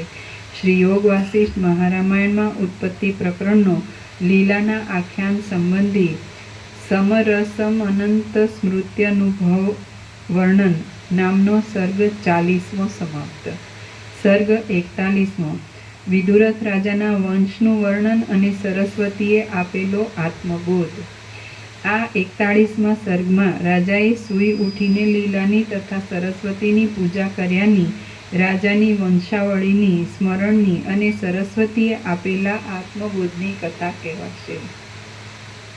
વસિષ્ઠ બોલ્યા, હે રામ, એ બે દેવીઓએ તે રાજાના ઘરમાં પ્રવેશ કર્યો એટલે તે રાજાનું ઘર જાણે બે ચંદ્રના ઉદયથી સંયુક્ત થયું હોય તેમ તે સુંદર શ્વેત પ્રકાશવાળું થયું. એ દેવીઓના પ્રભાવથી એ ઘરમાં કોમળ અને નિર્મળ સુગંધવાળો કલ્પવૃક્ષના પુષ્પોનો મંદ મંદ પવન વાવા લાગ્યો. ત્યાં એક રાજા સિવાય બીજા સૌ પુરુષોને અને બીજી સૌ સ્ત્રીઓને ગાઢ નિદ્રા આવી ગઈ. વ્યાધિઓ તથા વેદનાઓથી રહિત થયેલું એ ઘર સૌભાગ્યથી નંદનવન જેવું થઈ ગયું અને તે વસંત ઋતુના સમાગમવાળા વન જેવું તથા પ્રાતઃકાળમાં પ્રફુલ્લિત થયેલા કમળ જેવું જણાવા લાગ્યું. ચંદ્રમાંથી ઝરતા અમૃતના ઝરા જેવી શીતળતાવાળી એ બે દેવીઓના શરીરોની કાંતિના પ્રવાહથી આહ્લાદ પામેલો તે રાજા અમૃતના છંટકાવથી જાગ્રત થાય તેમ જાગ્રત થયો. ત્યાં તો તેણે મેરુ પર્વતના બે શિખરો પર બે ચંદ્ર ઉગ્યા હોય તેવી શોભતી એ બે દિવ્ય સ્ત્રીઓને બે આસનો ઉપર બેઠેલી જોઈ મનમાં વિસ્મય પામેલો એ વિદુરથ રાજા જરાવાર વિચારમાં રહ્યો. પછી નારાયણ જેમ ભગવાન શેષનાગ ઉપરથી ઉઠે અને પછી જેમ ભગવાન નારાયણ શેષનાગ ઉપરથી ઉઠે તેમ તે પોતાની શૈયામાંથી ઉઠ્યો. તેના કંઠમાં પહેરેલા પુષ્પના હાર તથા કેડ ઉપર પહેરેલ વસ્ત્ર નિદ્રાને લીધે જરા ખસી ગયા હતા તેમને પાછા યોગ્ય રીતે બાંધી લીધા. અને પછી જેમ કોઈ દાસ પુષ્પોનો ખોબો ભરે તેમ રાજાએ ઓશિકાની પાસે પડેલા પુષ્પોના કરંડિયામાંથી પુષ્પોનો ખોબો ભર્યો. પછી તે પૃથ્વી પર પદ્માસનથી બેઠો અને પ્રણામ કરીને આ પ્રમાણે બોલ્યો: હે જન્મને, દુષ્ટ સ્થિતિને અને ત્રિવિધ તાપને મટાડવામાં ચંદ્રની કાંતિઓરૂપ અને બહારના તથા અંદરના અંધકારને મટાડવામાં સૂર્યની કાંતિરૂપ દેવીઓ, તમારો જય હો, જય હો. હે જન્મને, દુષ્ટ સ્થિતિને તથા ત્રિવિધ તાપને મટાડવામાં ચંદ્રની કાંતિઓરૂપ અને બહારના તથા અંદરના અંધકારને મટાડવામાં સૂર્યની કાંતિઓરૂપ દેવીઓ, તમારો જય હો, જય હો. જેમ પ્રફુલ્લિત થયેલું નદી કાંઠાનું વૃક્ષ બે કમલિનીઓના કમળો ઉપર પુષ્પો નાખે તેમ તે રાજાએ એ પ્રમાણે બોલીને એ બે દિવ્ય સ્ત્રીઓના ઉપર પુષ્પાંજલિ નાખી. પછી ઈશ્વરી સરસ્વતીએ લીલાને રાજાના જન્મની વાત સંભળાવવા સારું પડખામાં સૂતેલા એક મંત્રીને પોતાના સંકલ્પથી જાગ્રત કર્યો. મંત્રીએ જાગ્રત થતાં જ એ બે દિવ્ય સ્ત્રીઓને જોઈ એટલે તેણે તેમને પ્રણામ કર્યા અને પછી તેમના ચરણોમાં પુષ્પાંજલિ નાખીને તે નમ્રતાથી તેમની પાસે બેઠો. પછી સરસ્વતીએ રાજાને પૂછ્યું કે હે રાજા, તું કોણ છે, કોનો પુત્ર છે અને આ દેશમાં ક્યારે જન્મ્યો છે? એ પ્રશ્ન સાંભળી રાજાના તે મંત્રીએ આ પ્રમાણે વાત કરી: હે દેવીઓ, હું તમારા આગળ જે કાંઈ બોલી શકું છું તે તમારો જ પ્રભાવ છે. હે દેવીઓ, હું મારા સ્વામીના જન્મનો વૃત્તાંત કહું છું તે તમે સાંભળો. ઇક્ષ્વાકુ રાજાના વંશમાં કમળ સરખા નેત્રવાળો અને પોતાના બાહુની છાયાથી પૃથ્વીનું પાલન કરનારો શ્રીમાન કુંદરથ નામનો રાજા હતો. તેનો ચંદ્ર સરખા મુખવાળો ભદ્રરથ નામનો પુત્ર હતો. તે ભદ્રરથનો વિશ્વરથ, તેનો બૃહદ્રથ અને તેનો સિંધુરથ, તેનો શૈલરથ, તેનો કામરથ, તેનો મહારથ, તેનો વિષ્ણુરથ અને તેના નભોરથ નામના પુત્રો હતા. જેમ ક્ષીરસાગરને ત્યાં પરિપૂર્ણ નિર્મળ આકૃતિવાળા અને અમૃતથી લોકોને સંતુષ્ટ કરનારા ચંદ્રનો જન્મ થયો હતો તેમ એ નભોરથ રાજાને ત્યાં ઘણા પુણ્યોના યોગથી પરિપૂર્ણ નિર્મળ આકૃતિવાળા અને સદ્ગુણોથી ભરેલા લોકોને સંતુષ્ટ કરનારા આ અમારા રાજાનો જન્મ થયો છે. આ રાજા વિદુરથ એ નામથી લોકોમાં પ્રખ્યાત છે. જેમ પાર્વતીથી કાર્તિકેય સ્વામીનો જન્મ થયો છે તેમ સુમિત્રા નામના માતાજીના ઉદરથી બીજા કાર્તિકેય સમાન આ રાજાનો જન્મ થયો છે. આ વિદુરથ 10 વર્ષના થયા ત્યારે એમના પિતા એમને રાજ્ય આપીને વનમાં ગયા છે. ત્યારથી આ વિદુરથ રાજા ધર્મની રીતિ પ્રમાણે ભૂમંડળનું પાલન કરે છે. હે દેવીઓ, લાંબા કાળ સુધી પહોંચે એવા તપો કરીને તેમજ સેંકડો દુઃખો વેઠવાથી પણ તમારા દર્શન દુર્લભ હોય છે. હે દેવીઓ, લાંબા કાળ સુધી પહોંચે એવા તપો કરીને તેમજ સેંકડો દુઃખો વેઠવાથી પણ તમારા દર્શન દુર્લભ હોય છે. આજ અમારું પુણ્યરૂપી વૃક્ષ સફળ થયું છે. વિદુરથ રાજાનો વૃત્તાંત એ પ્રમાણે છે. આ રાજા આજ આપની કૃપા મળવાથી પરમ પવિત્ર થયા છે. વસિષ્ઠ બોલ્યા: હે રામ, એ પ્રમાણે બોલીને મંત્રી ચૂપ રહ્યો અને પૃથ્વી પર પદ્માસન વાળીને બેઠેલા વિદુરથ રાજા મોઢું નમાવીને હાથ જોડી રહ્યો. ત્યારે સરસ્વતીએ કહ્યું કે હે રાજા, તું વિવેકથી પોતાની મેળે જ તારા પૂર્વજન્મનું સ્મરણ કર. સરસ્વતીએ આમ કહીને તે રાજાના માથા ઉપર પોતાના હાથ ફેરવ્યા એટલે તેનું હૃદય ખુલી ગયું અને તેના જીવનું આવરણ કરનારો માયારૂપી અંધકાર દૂર થઈ ગયો. ત્યાં પૂર્વજન્મમાં ચક્રવર્તીપણાનું, લીલા રાણીના વિલાસોનું અને છેવટ પોતાનું મરણ થયાનું સઘળું વૃત્તાંત હૃદયમાં પ્રત્યક્ષ જેવું થઈને તેના સ્મરણમાં આવ્યું. પોતાનું મરણ થયા પછી થયેલું લીલાનું તથા સરસ્વતીનું વૃત્તાંત તેના અનુભવમાં આવ્યું નહોતું તો પણ તેનું પણ તેને જ્ઞાન થયું. આમાં પોતાનું સઘળું વૃત્તાંત જાણવામાં આવતા વિદુરથ રાજા જાણે પોતે સમુદ્રમાં ગળકા ખાતો હોય એવો થઈ ગયો અને તેણે તે દેવીઓને નીચે પ્રમાણે કહ્યું. વિદુરથ રાજા બોલ્યો, અહો, આ સંસારમાં મારા મનની અંદર જે માયાનો વિસ્તાર થયો છે તે અહીં હમણાં તમારી કૃપાથી મારા જાણવામાં આવ્યો. હે દેવીઓ, આ તે શું? મારું મરણ થયાને હજી એક જ દિવસ થયો છે અને અહીં તો મારી અવસ્થા 70 વર્ષની થઈ છે. અહો, મને અનેક કાર્યોનું, પૂર્વજન્મના, પરદાદાનું, બાલ્યાવસ્થાનું, યૌવનનું, મિત્રોનું, બંધુઓનું અને સઘળા સરસામાનોનું સ્મરણ પ્રાપ્ત થયું છે. સરસ્વતી બોલ્યા, હે રાજા, તને પૂર્વજન્મમાં મરણ નામની મહામોહરૂપી મૂર્છા પ્રાપ્ત થઈ એટલે તને તે સર્ગનું ભાન ટળી ગયું. પછી તે જ ઘડીએ, તે જ ઘરમાં અને તે જ આકાશમાં તને આ સર્ગની પ્રતીતિ થઈ છે. ચિદાકાશની અંદર જે પહાડી ગામ છે તે ગામની અંદરના બ્રાહ્મણના ઘરની અંદરના મંડપમાં જ તારો પૂર્વસર્ગ થયો હતો અને તે તારા પૂર્વસર્ગના ઘરના મંડપની અંદરના આકાશમાં જ તને આ સર્ગનો પ્રકાશ થયો છે. એ પ્રત્યેક સર્ગમાં જગત ભિન્ન ભિન્ન થયા છે. બ્રાહ્મણના ઘરની અંદર મારું ભજન કરનારો તારો જીવ રહ્યો છે. ત્યાં જ તારા પૂર્વજન્મનું ભૂમંડળ છે અને તે ભૂમંડળમાં રાજદ્વારના ઘરના મંડપની અંદર જ તારું આ સંસારનું મંડળ છે. એટલા માટે પદ્મરાજાના સર્ગના મંડપની અંદર જ તારું આ ઘણી સમૃદ્ધિઓથી ભરપૂર ઘર છે. આકાશની પેઠે નિર્મળતાવાળા તારા એના ચિત્તમાં આ વર્તમાન કાળના વ્યવહારરૂપી વિસ્તીર્ણ ભ્રમ ભાસમાન થયો છે. મારો જન્મ ઇક્ષ્વાકુ રાજાના કુળમાં થયો છે. મારા અમુક નામના વડીલો થઈ ગયા છે. હું જન્મ્યા પછી 10 વર્ષનો થયો ત્યારે મારો પિતા રાજ્યમાં મારો અભિષેક કરીને સંસારનો ત્યાગ કરીને વનમાં ગયો છે. તે પછી હું દિગ્વિજય કરી રાજ્યને નિષ્કંટક કરીને આ મંત્રીઓની સાથે અને આ પૌર લોકોની સાથે પૃથ્વીનું પાલન કરું છું. ધર્મની રીતે પ્રજાઓનું પાલન કરતા અને અનુક્રમ પ્રમાણે યજ્ઞની ક્રિયાઓ કરતા મારી 70 વર્ષની અવસ્થા થઈ છે. આ શત્રુનું સૈન્ય આવ્યું છે, તેની સાથે દારૂણ યુદ્ધ થયું છે. યુદ્ધ કરીને હું આ ઘરમાં આવીને સૂતો છું. આ 2 દેવીઓ મારા ઘરમાં આવી છે. આ દેવીઓનું હું પૂજન કરું છું. દેવતાઓનું પૂજન કરીએ તો તેઓ ધારેલા ફળ આપે છે.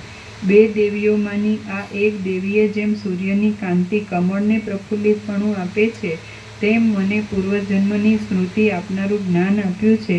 હવે હું કૃતાર્થ થયો છું. મારા સઘળા સંશયો ટળી ગયા છે. મારા સઘળા દુઃખો શાંત થયા છે. મને સુખ પ્રાપ્ત થયા છે અને હું કેવળ પરમ સુખરૂપ થઈને રહ્યો છું. એવા પ્રકારની તને ભારે સંભ્રમ ભરેલી ખોટી ભ્રાંતિ થઈ છે. અનેક આચારો, અનેક વિકારો અને અમારા જેવા આદિ દેવતાઓનું દર્શન એ સઘળું તને ભ્રાંતિથી જ પ્રતીત થયું છે. પૂર્વજન્મમાં જે ક્ષણે તું મૃત્યુ પામ્યો તે જ ક્ષણમાં તને પોતાની મેળે જ હૃદયમાં આ પ્રતીતિ ઉદય પામી છે. જેમ નદીનો પ્રવાહ એક ચક્રીરૂપ આકાર મૂકીને તુરત જ બીજી ચક્રીરૂપ આકારને ગ્રહણ કરે છે, તેમ ચિત્તનો પ્રવાહ પણ એક વલણને મૂકીને તુરત જ બીજા પ્રકારનું વલણ ગ્રહણ કરે છે. જેમ કોઈ સમયે એક ચક્રી બીજી ચક્રી સાથે ભળીને પણ ચાલે છે, તેમ જાગ્રતમાં એક ચક્રી બીજી ચક્રીરૂપ બીજા જીવોથી મિશ્રિત થઈને પણ ચાલે છે. કોઈ સમયે તે સ્વપ્ન આદિમાં એકલી પણ પ્રવર્તે છે. તું ચૈતન્યના પ્રકાશમય છે. તને મરવાની તે જ ક્ષણમાં આ મિથ્યાજાળ પ્રતીત થઈ છે. જેમ સ્વપ્નની એક ક્ષણની અંદર 100 વર્ષની ભ્રાંતિ થાય છે, તેમ સંકલ્પની રચનામાં જીવનની અને વળી મરણની ભ્રાંતિ થાય છે. જેમ ગંધર્વનગરમાં ભીતોની તથા ચિત્ર આદિની પ્રતીતિ થાય છે, જેમ વેગથી વહાણ ચાલતા વૃક્ષોનું તથા પર્વતોનું ચાલવું પ્રતીત થાય છે, જેમ સન્નિપાતમાં પર્વતોનો અપૂર્વ નાચ પ્રતીત થાય છે અને જેમ સ્વપ્નમાં પોતાનું માથું કપાઈ પડવાની મિથ્યા ભ્રાંતિ થાય છે, તેમજ તને આ પ્રૌઢ અને વિસ્તીર્ણ સંસારની ભ્રાંતિ થઈ છે. તું વાસ્તવિક રીતે કદી પણ જન્મ્યો નથી અને કદી પણ મૂવો નથી. તું તો શુદ્ધ વિજ્ઞાનરૂપ છે અને સર્વદા શાંત સ્વરૂપમાં જ રહ્યો છે. તું આ સઘળું જુએ છે છતાં કશું જોતો નથી. સદા સર્વાત્મકપણાને લીધે તું સર્વોત્તમ મણિની પેઠે અને સૂર્યાદિકની પેઠે પોતામાં જ પોતાથી પ્રકાશે છે. તું વાસ્તવિક રીતે કદી પણ જન્મ્યો નથી અને કદી પણ મોહ નથી. તું તો શુદ્ધ વિજ્ઞાન રૂપ છે અને સર્વદા શાંત સ્વરૂપમાં જ રહ્યો છે. તું આ સઘળું જુએ છે છતાં કશું જોતો નથી. સદા સર્વાત્મકપણાને લીધે તું સર્વોત્તમ મણિની પેઠે અને સૂર્યાદિકની પેઠે પોતામાં જ પોતાથી પ્રકાશે છે. વાસ્તવિક રીતે તો ભૂમંડળ જ નથી અને તું વિદુરથ રાજા પણ નથી. યથાર્થ રીતે આ પર્વતો પણ નથી, આ ગામો પણ નથી, આ શત્રુઓ પણ નથી અને આ અમે પણ નથી. પહાડી ગામના રહેવાસી વાસિષ્ઠ બ્રાહ્મણના મંડપની અંદરના આકાશમાં જ લીલાના પતિ પદ્મરાજાના રાજ્યવાળું જગત છે અને મંડળોથી શોભતી લીલાવાળી એ રાજધાની પણ ત્યાં જ છે. એ રાજધાનીના મંડપના ગર્ભાકાશમાં આ તારું જગત છે અને તે જ જગતની અંદરના આ ઘરમાં હમણાં આપણે બેઠા છીએ. એ સઘળા મંડપોનું જે આકાશ છે તે આકાશ આદિથી રહિત શુદ્ધ બ્રહ્મ સ્વરૂપ જ છે. એ મંડપોમાં પૃથ્વી, નગર, વનો, પર્વતો, વાદળાઓ, નદીઓ કે સમુદ્રો કાંઈ નથી. કેવળ પૂર્ણ બ્રહ્મની અંદર કલ્પી કાઢેલા મિથ્યા ઘરમાં મિથ્યા લોકો મિથ્યા વિહાર કરે છે. ત્યાં કોઈ રાજાઓ નથી, કોઈ પર્વત નથી અને જીવો એકબીજાને જોતા પણ નથી. વિદુરથ બોલ્યો, હે દેવી, જો એમ જ હોય તો આ મારા આત્મસંપન્ન અનુચર લોકો મારી પેઠે સાચા છે કે નહીં? તમે કહો છો કે જગત સ્વપ્નની પેઠે પ્રતીત થાય છે અને તેમાં જે જીવો છે તે સ્વપ્નના જીવો જેવા છે, તો આ મારા અનુચર લોકો સાચા છે કે નહીં તે મને કહો. સરસ્વતી બોલ્યા, હે રાજા, પરબ્રહ્મને જાણીને જેઓ શુદ્ધ બોધરૂપ અને શુદ્ધ ચૈતન્યરૂપ થયા છે તેમની દ્રષ્ટિમાં તો આ જગત સંબંધી કાંઈ પણ સાચું નથી. સરસ્વતી બોલ્યા, હે રાજા, પરબ્રહ્મને જાણીને જેઓ શુદ્ધ બોધરૂપ અને શુદ્ધ ચૈતન્યરૂપ થયા છે તેમની દ્રષ્ટિમાં તો આ જગત સંબંધી કાંઈ પણ સાચું નથી. શુદ્ધ બોધ સ્વરૂપ બ્રહ્મમાં અવિદ્યાએ આ જગતરૂપી ભ્રમ કરેલો છે એમ પ્રતીત જ થાય છે. જગતરૂપી ભ્રમનું મિથ્યાપણું જણાયા પછી તે ભ્રમની સત્તા રહેલી સંભવે જ કેમ? રજ્જુમાં થયેલો સર્પરૂપી ભ્રમ શાંત થયા પછી એ ભ્રમની સત્તા રહે જ કેવી રીતે? આ ઝાંઝવાનું પાણી છે એમ જણાયા પછી તેમાં જળ છે એવી બુદ્ધિ રહેવી કેમ જ સંભવે? આ સ્વપ્ન છે એમ જણાયા પછી સ્વપ્ન સંબંધી મરણ થવું કેમ સંભવે? જેમ જીવતા માણસને પોતાના સ્વપ્નમાં થતો પોતાના મરણનો ભય મિથ્યા છે, તેમ જાગ્રતમાં થતો પોતાના મરણ આદિનો ભય પણ મિથ્યા જ છે. હે રાજા, બોધ વડે અજ્ઞાનરૂપી વાદળા ટળી ગયા પછી જેનું અંતઃકરણ શરદ ઋતુના આકાશની શોભાની પેઠે સ્વચ્છ, શુદ્ધ અને પૂર્ણ થયું છે તેવા અતિ પવિત્ર જ્ઞાની પુરુષની દ્રષ્ટિમાં આ હું છું અને આ જગત છે એવા તુચ્છ શબ્દોના અર્થો વાસ્તવિક રીતે રહેતા જ નથી. કારણ કે જગત અને હું એ શબ્દો તો કહેવા માત્ર છે, વાસ્તવિક નથી. હે રાજા, બોધ વડે અજ્ઞાનરૂપી વાદળા ટળી ગયા પછી જેનું અંતઃકરણ શરદ ઋતુના આકાશની શોભાની પેઠે સ્વચ્છ, શુદ્ધ અને પૂર્ણ થયું છે તેવા અતિ પવિત્ર જ્ઞાની પુરુષની દ્રષ્ટિમાં આ હું છું અને આ જગત છે એવા તુચ્છ શબ્દોના અર્થો વાસ્તવિક રીતે રહેતા જ નથી. કારણ કે જગત અને હું એ શબ્દો તો કહેવા માત્ર છે, વાસ્તવિક નથી. વાલ્મીકી મુનિએ ભરદ્વાજને આટલી સુધી કથા કહી એટલામાં દિવસ જતો રહ્યો. સૂર્ય આથમી ગયો અને મુનિઓની સભા વાલ્મીકીને પ્રણામ કરીને સાયંકાળના કૃત્ય કરવા માટે ત્યાંથી ઉઠીને નાહવા ગઈ. રાત્રિ વીત્યા પછી સૂર્યના કિરણો ફૂટ્યા ત્યારે એ સભા પાછી વાલ્મીકીની પાસે આવી. શ્રી યોગ વાસિષ્ઠ મહારામાયણમાં ઉત્પત્તિ પ્રકરણનો લીલાના આખ્યાન સંબંધી ભ્રાંતિ વિચાર વર્ણન નામનો સર્ગ 41મો સમાપ્ત. વાલ્મીકીનો 5મો દિવસ સમાપ્ત. ઓમ ઓમ ઓમ. પ્રસાદ આપો. આખી શ્રુતિ આવી ગઈ. બ્રહ્મ સત્યમ જગત મિથ્યા, આખું વેદાંતનો સાર આવી ગયો, બ્રહ્મજ્ઞાનનો સાર આવી ગયો. પણ કોને અનુભવાય કે જેનામાં ખરેખર બ્રહ્મ સત્ય છે, એવો જ સ્પિરિટ હોય જેનો, એવો જ ભાવ હોય, અને જગત મિથ્યા છે એવો જ જેનો સ્પિરિટ હોય, એવો ભાવ હોય, એને અનુભવાય. જેને બ્રહ્મ નો અનુભવાતો હોય સત્ય, અને જગતની ભ્રાંતિ જ સાચી લાગતી હોય, એને નો અનુભવાય. જેને બ્રહ્મ જ સત્ય લાગતું હોય અને જગતની ભ્રાંતિ અસત્ય લાગતી હોય, એને જ અનુભવાય. અને એ પછી એવી રીતે જ જીવે કે બ્રહ્મ જ સત્ય છે, જગત મિથ્યા છે, એવી રીતે જ જીવે.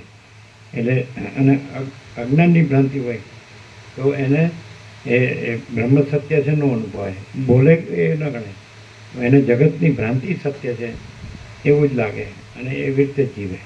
એટલે જ્ઞાની ને અજ્ઞાની બે ઓળખાય. જ્ઞાની હોય તો બ્રહ્મ સત્ય છે એવી રીતે જ જીવે, અને જગત મિથ્યા છે એવી રીતે જ જીવે. અને અજ્ઞાની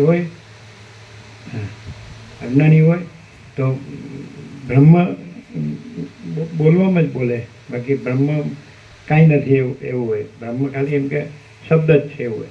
અને જે જગત ભ્રાંતિ છે, અસત્ય છે, એને સત્ય લાગે. એમને એટલે આ બ્રહ્મ સત્ય આગળ આપણે આનંદથી પૂછ્યું હતું, જે લોકો કાશીને બધે ભણતા હતા વેદાંત, એટલે પછી શું છે વેદાંતનો સાચો? એ લોકો કે બ્રહ્મ સત્ય જગત મિથ્યા. તો સાચું જ છે, એ અત્યારે બધું આવી ગયું. હવે આટલો નિચોડ એવો સરસ સંપૂર્ણપણે આપ્યો છે, પણ અજ્ઞાની કોઈ રીતે ન સમજે, કારણ કે એનામાં ભ્રાંતિ છે કે આ જગત સત્ય છે, એને ભ્રાંતિ સત્ય લાગે છે.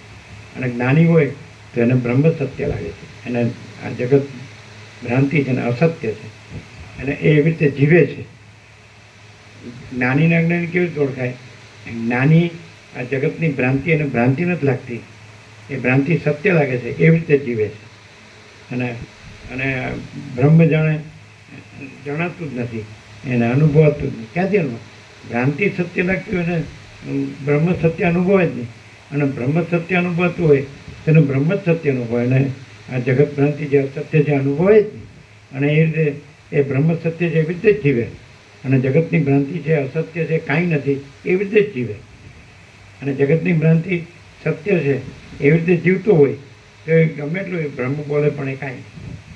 અને બ્રહ્મ સત્ય છે એવી રીતે જીવતો હોય, અને જગત આ જગત જે ભ્રાંતિ છે અસત્ય છે કાંઈ નથી એવી રીતે જીવતો હોય તો એ બ્રહ્મ ન બોલે તો એ બ્રહ્મરૂપ જ હોય. જે કોઈ બ્રહ્મનો અનુભવ હોય છે ને કે બ્રહ્મ જ સત્ય છે અને જગત મિથ્યા છે, તો એ એવી રીતે જ જીવતો હોય. અને બ્રહ્મ ન બોલે ને તો પણ એનામાં એ બ્રહ્મનો આનંદ, બ્રહ્માનંદ, અને એ બ્રહ્મનો જ પ્રકાશ, બ્રહ્મનો જ આનંદ, બ્રહ્મની જ શાંતિ હોય. એનામાં જગતની ભ્રાંતિનો અસત્ય કાંઈ ન હોય, એનું દુઃખ અશાંતિ કાંઈ ન હોય, અભાવ કાંઈ ન હોય, ઈચ્છાએ કાંઈ ન હોય, કાંઈ હોય જ નહીં. જગત બ્રહ્મનું કાંઈ હોય જ નહીં. જ્ઞાનીને ઓળખ હોય તો એનામાં બ્રહ્મ જ રહ્યું હોય, અને જગતની ભ્રાંતિ કાંઈ ન રહે. અને પ્રેક્ટિકલમાં પણ એવી રીતે જ હોય કે એ બ્રહ્મ જ રહ્યો હોય અને જગતની ભ્રાંતિ કાંઈ ન હોય, એવી રીતે જીવતો હોય. એ અજ્ઞાની ખાલી બોલતો હોય, જ્યારે જ્ઞાની એ જીવતો હોય. એટલે આનંદી પેલા મહાત્માઓએ કીધું હતું 85 વર્ષના એમના બ્રહ્મચારીઓને કે હમ વેદાંત બોલતે हैं, ये वेदांत जीते हैं.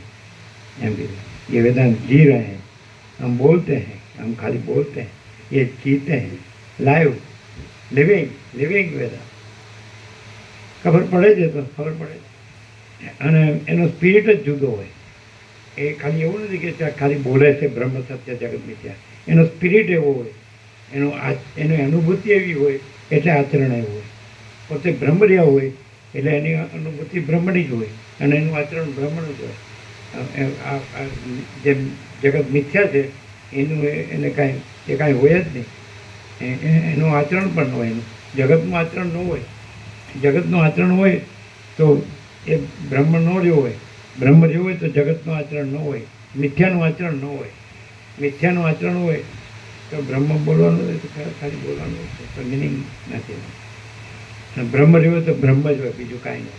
જગતની ભ્રાંતિ હોય જ, મિથ્યા કાંઈ હોય જ. સત્ય એટલે સત્ય, નો કોમ્પ્રોમાઇઝ. એ અને અહીંયા તો તમે પહેલેથી જે લોકો બાળપણથી આને જોયા છે એ લોકોથી પણ સાંભળ્યું છે કે બાળપણથી આ સત્ય જ છે. અને સત્ય જ કહેશે. એ લોકો આવ્યા જ્યાં જ્યાં તો કે આ સત્ય જ કહેશે, આ બીજું નહીં કહે, એવું બોલતા ગયા. જે બુઝુર્ગો હવે દેવ થઈ ગયા બધા, તો એ જ્યાં જ્યાં આવ્યા વર્ષો પહેલાં તો એ ભાવિકોને એમ કહેતા કે આ સત્ય જ કહે છે, પહેલેથી જ બાળપણથી સત્ય જ કહે છે. કે જે સત્ય રહ્યા હોય એ જ સત્ય કહે, અસત્ય રહ્યા હોય હું સત્ય કહે. એ તો જે જગત મિથ્યા છે એને જ સત્ય કહે. જે લોકો અજ્ઞાની હોય, સંસારી હોય, એ જે જગત મિથ્યા છે એને જ સત્ય. બીજું કે જેને મિથ્યા સત્ય લાગતું હોય ને એને આ ગમે પણ નહીં. આ ગમે નહીં, એ આમાં ટકી ન શકે. એ જગતની જે મિથ્યા છે એ મિથ્યાત્વમાં જ મરી જાય. એના મળે તોય ન લઈ શકે. જેને રામ જેવો પૂર્ણ વૈરાગ્ય હોય કે જગત મિથ્યા લાગે એને, તો એને બ્રહ્મ સત્ય લાગે, એને આ અમૃત જેવું લાગે. પણ જેને જે જગત મિથ્યા છે એ જેનામાં ભ્રાંતિ હોય, અજ્ઞાન હોય, માયા, મોહ, રાગ, આસક્તિ, બધે અમર વાસન, તો એને આ ગમે જ નહીં. એમાં એમાં જ એ બોલે બધું શબ્દો એને સાંભળ્યા હોય, વાંચ્યું હોય, સાંભળ્યા હોય એટલે બોલે ખાલી પરમાત્મા, આત્મા, પરમાત્મા. એ કાંઈ નહીં, શબ્દો કાંઈ નથી. પાછું એ શબ્દો એ કલ્પિત છે. બ્રહ્મ અને પરમાત્મા શબ્દો કલ્પિત છે, શબ્દો સાચા નથી. પણ એ સ્પિરિટ, એનો સ્પિરિટ હોય, એનો ભાવ હોય, એનું તેજ હોય, એનો પ્રકાશ હોય, તેજ હોય એનું, એ ખબર પડે. તેજ એવી અજ્ઞાન છે એની ઝાંખપની એ ખબર પડે. માયાવી હોય તો એની ઝાંખપ હોય ને એ ખબર પડે. અને બ્રહ્મતેજ હોય ને તો એની ખબર પડે. બ્રહ્મતેજ છે એ કોઈથી દબાય નહીં, સમજાય. અને માયાનો મોહ હોય ને તો એ માયાથી દબાઈ જાય, એની લઘુતા ગ્રંથિ થઈ જાય. અને પેલાને કોઈની લઘુતા ગ્રંથિ ન થાય કે આ કાંઈ તારા બાપનું નથી, આ સમજ્યા, પરપોટા થયા નથી, ફૂટ્યા નથી એમ. પણ એ કોક જ હોય, વિરલ હોય. કેટલામાં ગણો તમે? લાખોમાં ગણો, કરોડોમાં ગણો કે અરબોમાં ગણો, કેટલામાં હોય? આમ તમે ખાલી અનુમાન તમે કલ્પના કરો તો કેટલામાં હોય? અનુમાન નહીં પણ અસલિયત. હા, શું? માત્ર એક જ, હા, માત્ર એક જ. એક આખી દુનિયા કે મહાકલ્પો એમ ગણતરી જ નહીં, એક જ. શું માત્ર? એક જ.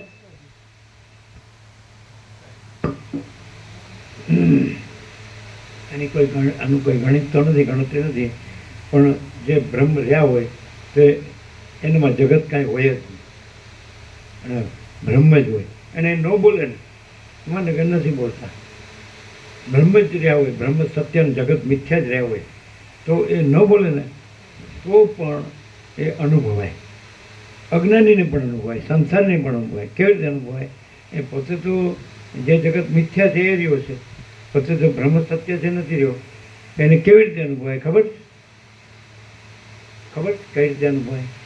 જે બ્રહ્મ સત્ય છે ન રહ્યો હોય અને જગત મિથ્યા છે એ રહ્યો હોય, મિથ્યા જ રહ્યો હોય, અસત્ય જ રહ્યો હોય, સત્ય ન રહ્યો હોય, તો એને પણ જે બ્રહ્મ સત્ય રહ્યો હોય અને જગત મિથ્યા છે એવી રીતે રહ્યો હોય, કાંઈ નથી એવી રીતે રહ્યો, તો પણ એ અજ્ઞાની સંસારીને પણ એ અનુભવાય. કેવી રીતે અનુભવાય ખબર? અનુમાન કરો, અનુમાન.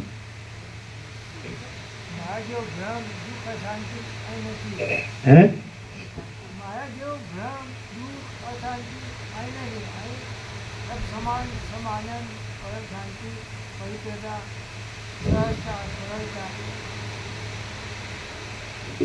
કોઈ પણ જીવ અજ્ઞાનમાં ગમે એવું બોલે ચાલે, પણ એક કોમન જે તારણ છે, તારણ બરાબર શબ્દ છે, એક કોમન તારણ છે કે બધાને સુખ જોવે,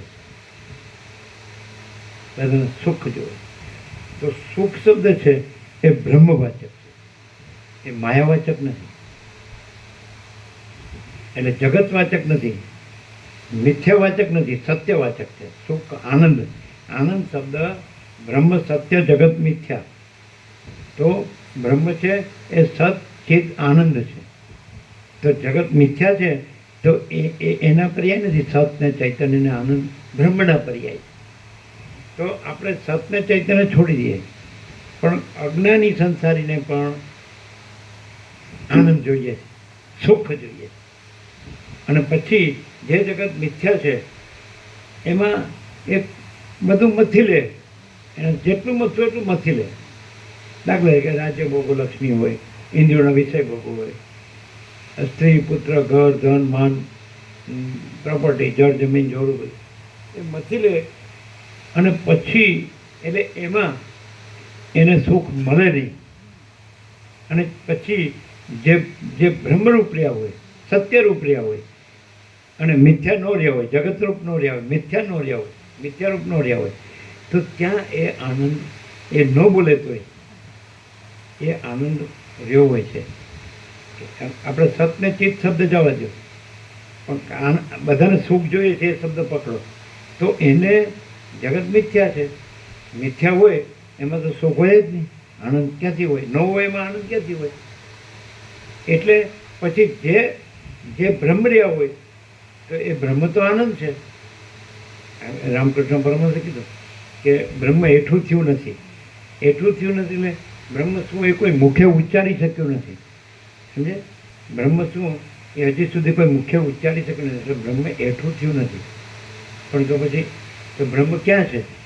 તો પછી રામકૃષ્ણ પરમહંસે કીધું જ્યાં વિચાર બંધ, જ્યાં વાણી બંધ, જ્યાં આનંદ અને જ્યાં શાંતિ, ત્યાં જ બ્રહ્મ.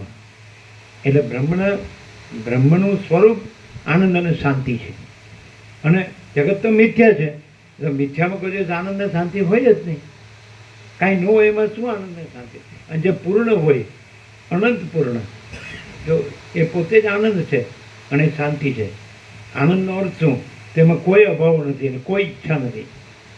આનંદ એટલે પૂર્ણતા, પૂર્ણ. તો જોવે છે પૂર્ણ, પણ જેમાં આનંદ નથી એમાં ઈચ્છે છે એટલે નથી મળતો. સ્ત્રીમાં ઈચ્છે છે, પુત્રમાં ઈચ્છે છે, ઘરમાં ઈચ્છે છે, ધનમાં ઈચ્છે છે, માનમાં ઈચ્છે છે, પ્રોપર્ટીમાં ઈચ્છે છે, સોનામાં ઈચ્છે છે, વાહન, મકાન, દુકાન, આ બધું કુળ, કુટુંબ, જ્ઞાતિ, સમાજ, દેશ, દુનિયા, સંસાર, વ્યવહાર, લેવડ દેવડ, આ તે બધું આમ સમજે. પણ મિથ્યામાં ક્યાંથી મળે? એ તો ગમે એટલું ડાપણ કરે, એ ગમે એટલું એની પાસે વોકેબ્યુલરી ગમે એટલી હોય, એની પાસે શબ્દ ભંડોળ ગમે એટલો હોય, એની પાસે ઓરેટરી ગમે એટલી હોય, વાચાળતા ગમે એટલી હોય, પણ જે મિથ્યા છે એમાં આનંદ ક્યાંથી મળે? ઇમ્પોસિબલ. અને જે બ્રહ્મ સત્ય છે એમાં દુઃખ ક્યાંથી મળે? જે પરમ આનંદ છે, જે પરમ શાંતિ છે, એમાં અશાંતિ ક્યાંથી હોય? તો એવું એ બ્રહ્મ રહ્યો હોય, સત્ય રહ્યો હોય, અને જે જગત મિથ્યા ન રહ્યો હોય તો પણ એ બ્રહ્મ રહ્યું છે એ તો એના માટે શબ્દ છે અમારી ગામઠી ભાષામાં, જેને શું કહેવાય, એ જે બ્રહ્મ રહ્યું હોય, સમજે? તો એ તો ન જણાય એવું સંભવે જ નહીં. આમ કહેવા અમારો શબ્દ બીજો છે, એનો એક્ઝેક્ટ મિનિંગ આ છે, સમજે? એ ઢંકાય નહીં. અને શબ્દ છે અમારી પાસે, પણ એનો અર્થ આવો થાય. એક છાનું ન રહે, છાનું ન રહે એવો શબ્દ છે. બ્રહ્મ હોય એ છાનું ન રહે. છાનું ન રહે એટલે એને બોલવાની જરૂર નહીં, એ ન બોલે. એ માણસ બેઠો હોય અને બ્રહ્મ સત્ય રહ્યો હોય અને જગત મિથ્યા એટલે કાંઈ ન રહ્યું હોય એનામાં, તો એ છાનું ન રહે. આ શબ્દ એક્ઝેક્ટ વર્ડ આ પ્યોર ગુજરાતી. એ છાનું ન રહે. કેવી રીતે? એ ગમીને બેઠો હોય ને તો એ આનંદ છાનો ન રહે, એ શાંતિ છાની ન રહે. અને જગત મિથ્યા હોય ને તો એ દુઃખ ને અશાંતિ જ છાના ન રહે. એનો અભાવ અને ઈચ્છા એ જ છાના ન રહે. સત્ય છાનું ન રહે અને મિથ્યાય છાનું ન રહે. એટલે જે ખરેખર છે, જે ખરેખર છે એ સત્ય છે, અને જે ખરેખર કાંઈ નથી એ અસત્ય છે. તો બ્રહ્મ સત્ય છે અને જગત અસત્ય છે, તો બે છાના ન રહે. બે માણસ હોય તો માણસ તરીકે બે સરખા લાગે, પણ એક બ્રહ્મ રહ્યો હોય સત્ય અને એક જગત રહ્યો હોય મિથ્યા, તો બે અનુભવ હોય, સમજે? તો એ કોઈ ને તો એ આનંદ છાનો ન રહે, એ શાંતિ છાની ન રહે, એનું તેજ છાનું ન રહે. અને જે મિથ્યા રહ્યું હોય, સમજાય? તો એનું જેને ઝાંખપ એ શબ્દ જ આવે ઝાકપ. કારણ કે આ ન મળ્યું, આનો ગમે એટલું ભોગવે પણ નથી ને એટલે ન મળ્યું નથી. એટલે સ્વપ્નમાં તમે ગમે એટલા ભોગવો પણ કેવી રીતે તમે માનો કે મને મળ્યું નથી ને? પણ આટલું આવું 0-0 તો બ્રહ્મ રહ્યો હોય તો ત્યાં જ હોય, પણ ખાલી બ્રહ્મ બોલતો હોય અને જગત રહ્યો હોય ત્યાં ન મળે. ત્યાં જાઓ એટલે બધી એવું એવું જ કાઢે એ બધું. એને પેલો રામકૃષ્ણ પરમહંસ કહે છે ને, મૂળો ખાધો હોય તેને મૂળો નહીં જ ઓડકાર આવે, ડુંગળી ખાધી હોય મોઢો ડુંગળી નહીં જ વાત આવે. એમ અજ્ઞાની સંસારી હોય તો એ બધું એનું જ તમે ન બોલો તો એનું ચલાવે. અને બ્રહ્મ ન બોલે ને બ્રહ્મ રહ્યો હોય અને જગત મિથ્યા છે એ કાંઈ ન રહ્યું હોય એનામાં, તો ન બોલે તો એનામાં આ કાંઈ હોય જ નહીં. અને પેલો સમજે જ નહીં કોઈ વાતમાં, ક્યાંય આ બધું ન બોલાય. એને એમ લાગે હું કેવો ડાપણ દોઢો છું, પણ અરે એ મિથ્યા છે, એ બધો કચરો અહીં જરૂર જ નથી. હું આમ અને મારી સ્ત્રી આમ ને મારો પુત્ર આમ અને એની પ્રજા આમ, અમારું ઘર અહીંયા આમ, અમારું ઘર ત્યાં આમ, અમારે જમીન જાયદાદ અહીંયા આમ, અમારું સોનું અહીંયા આમ, અમારા વાહન આમ અહીંયા, અમારા માન અહીંયા આમ, અમારું બાપા હાલ મેળવ હાલ.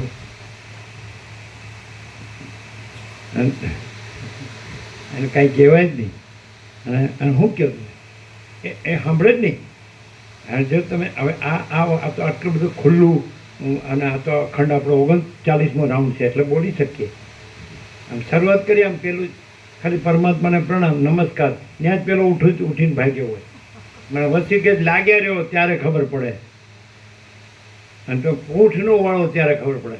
અને આ તો અહીં ગેરહાજર ને ત્યાં હાજર, જગત મિથ્યામાં હાજર અને બ્રહ્મ સત્યમાં ગેરહાજર. ક્યાંથી અનુભવાય? ક્યાં રહે છે? જન્મે ને મરી જાય ત્યાં સુધી. ડોહો થાય ને 100 વર્ષનો થાય તો ડોહો ડોસીને છોડે કે ડોસી ડોસાને છોડે? ક્યાંથી અનુભવાય? દેહાભિમાનથી જ જીવવું હોય તો બ્રહ્માનંદ ક્યાંથી રહેવાય?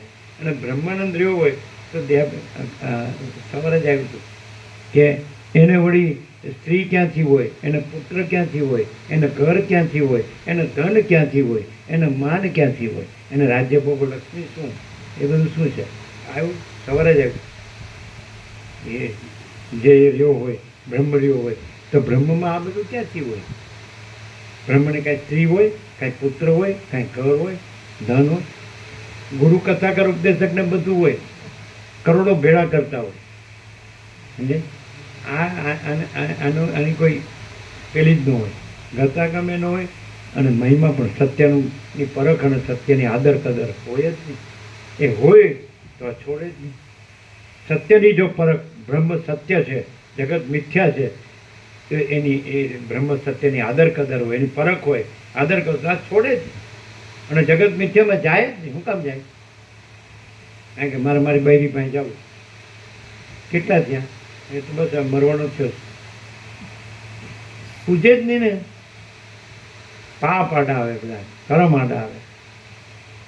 હવે આમ પેલી ચોપડી કહે ને કર્મનો સિદ્ધાંત, કર્મનો સિદ્ધાંત ન હોય, બ્રહ્મનો સિદ્ધાંત હોય, મિથ્યાનો સિદ્ધાંત ન હોય કોઈ. એટલે એ જેવા હોય એવા પછી એનામાંથી આવું આવે બધું. અને પાછું એ જેને જોતું હોય એ ટોળાવ થાય એવા. કર્મ કરો, ભક્તિ કરો, સેવા કરો, આમ. એટલે જે તમારી પાસે છે મને આપી દો, મને આપી દો. હાળા ભિખારી બધા 1 નંબરના. वशिष्ठ केवल परम तत्व के ही पुजारी है, सारी दुनिया केवल माया की ही भिखारी नहीं. એનું ચાલે તો વસિષ્ઠ પાસે માગી લે, આ થોડું અહીંયા તમારે આટલો ખર્ચ લાગશે. તમે આમ તો અમે બીજું નથી માગતા, પણ થોડું આનું એટલો ખર્ચ લાગશે તમારે. હા ભાઈ લઈ લે ત્યાં. એને એમ લાગે કે આની પાસે કાંઈ નથી, એને એમ લાગે મારી પાસે જ બધું છે. અને આ ગંદી ગટર, માયારૂપી ગંદી ગટર મોહ સડીને મરી જાય, કાંઈ હાથમાં નહીં આવે. આ તું કાંઈ લાવ્યો નથી, લઈ જતો નથી, તું છો જ નહીં, આ જગત છે જ નહીં. આ જે આપણે સાંભળીએ છીએ નિર્વાણ આપણે એમ કે નિર્વાણમાં બધું આવશે, એટલે પણ આ નિર્વાણનો બાપ છે આડો, નિર્વાણની માં. આનાથી પછી બ્રહ્મ સત્ય જગત બોલાય નહીં. બ્રહ્મ સત્ય જગત મિથ્યા બોલવાની વસ્તુ નથી, બોલાય નહીં. અને આનંદ એ બોલાય નહીં, એ છે જ. શાંતિ બોલાય નહીં, એ છે જ. અને દુઃખ બોલાય નહીં, છે જ નહીં. અશાંતિ બોલાય નહીં, છે જ નહીં. છે એ પણ બોલાય નહીં, નથી એ પણ બોલાય નહીં. પણ છે એ રહ્યો હોય તો એ નથી એ નો રહ્યો હોય, અને નથી રહ્યો હોય તો એ છે એ નો રહ્યો હોય, અને નથી રહ્યો હોય. એટલે નથી રહ્યો હોય એટલે કે મને આનંદ કેમ નથી, મને શાંતિ કેમ, પણ નથી રહ્યો છે. નથીમાં કેવી નથી એટલે શું? નથી એટલે આનંદ, નથી એટલે શાંતિ. કમાલ છે કે ભાઈ સમજે, મરી ગયા સુધી ન સમજે. અને શબ્દ ચાલો મારણી, શબ્દો બોલે આત્મા પરમાત્મા બ્રહ્મ પરબ્રહ્મ, એટલે શબ્દ નથી. તને આનંદ નથી, તને શાંતિ નથી, હું કેમ બોલે? અને બધું માયા જ ગણ્યા કરતો હોય મરી ગયા સુધી. વસ્તી જ નહીં ગણાવે માયા. અમારે આમ આટલું, અમારે આમ એમ. હા પણ પછી ડાપણે ડોળે. હા પણ એ તો તમારે તો કાંઈ નથી, આ બધું તમારે તો કાંઈ ન જોવે. અરે પણ બાબા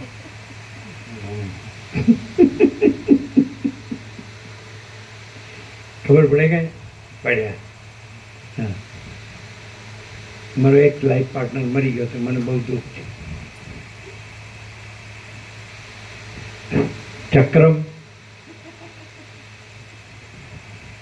ફળી ગયું.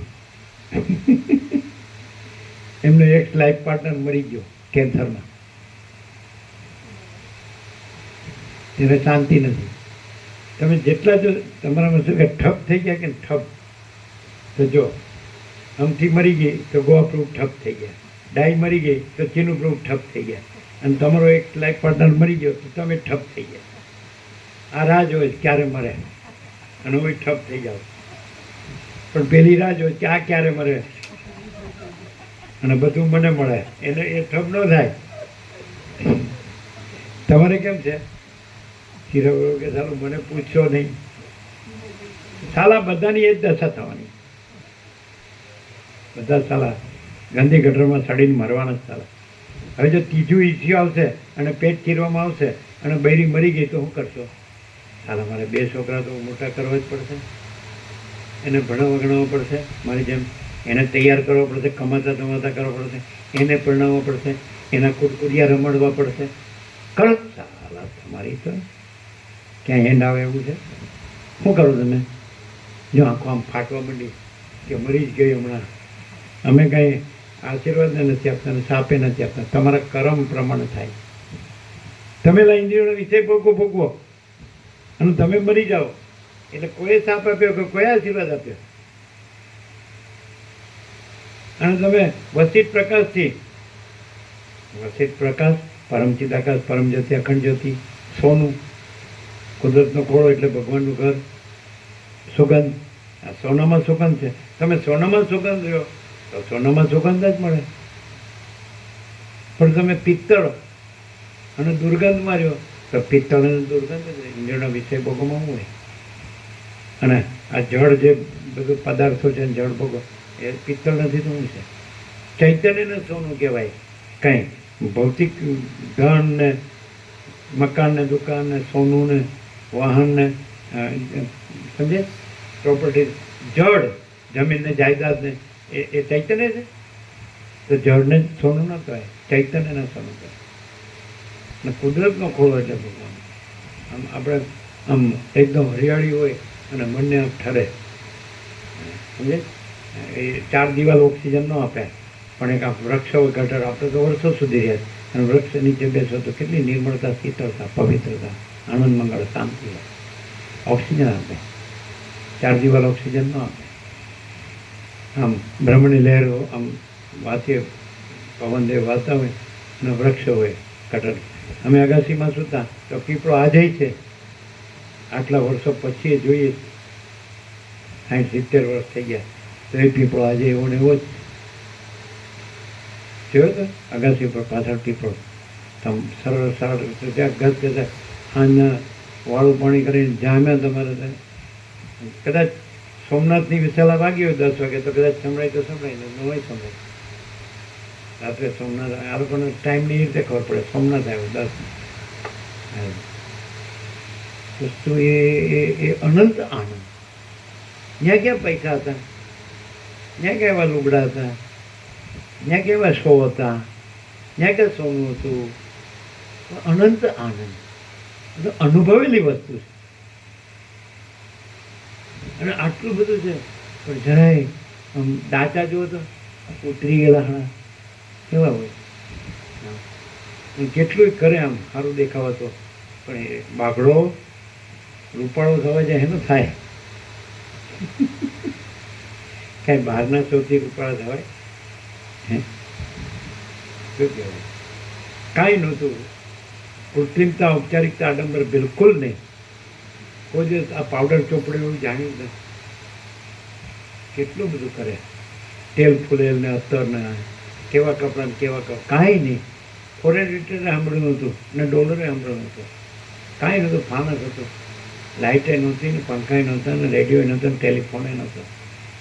આ બધું થયું એ વિકાસ નથી, સર્વનાશ છે. અને એ અનંત આનંદ છે, એને વિકાસની જરૂર નથી. અનંતને શું વિકાસ? એ ક્યાં નથી, એનો ક્યાંય છેડો જ નથી. ગમે તે કોર જુઓ, બધી કોર અનંત અનંત અનંત. અને આ મરવાનો વિકાસ. કોઈ રોગ સાંભળ્યો નતો, ડૉક્ટર કે વકીલ કે કાંઈ ખબર જ નથી. સોનાની કાંઈ ખબર જ નથી. અનંત આનંદ, આમ પરમ શાંતિ, અનંત શાંતિ. પણ સત્ય, સત્ય એટલે સત્ય. એ અનંત, એ આનંદ, એ અનંત શાંતિ, એ જ સત્ય. પરમ આનંદ, પરમ શાંતિ, અનંત પ્રકાશ. સત્ય એટલે આ જે જગત મિથ્યા છે, જે મિથ્યા ભ્રાંતિ કાંઈ નથી, એ સત્ય નહીં, એ પ્રકાશ નહીં, એ આનંદ નહીં, એ શાંતિ નહીં. બ્રહ્મ સત્ય, બ્રહ્મ પ્રકાશ, બ્રહ્મ ચૈતન્ય, બ્રહ્મ પ્રકાશ, બ્રહ્મ આનંદ, બ્રહ્મ શાંતિ. બ્રહ્મ એટલે આનંદ. લોકો વેદાંતિ બ્રહ્મની બ્રહ્મ શબ્દ બોલે તો એને એની અનંતતાનો અનુભવ નહીં હોય. અમે બ્રહ્મ શબ્દ ન બોલીએ પણ અમે અનંત અનુભવીએ અને રહીએ. વેદાંતિ બ્રહ્મની બ્રહ્મ શબ્દ બોલે એ અનંત રહેતો નથી, અનંત અનુભવતો નથી. એ તો આ ગંદો કોથળો જ રહે.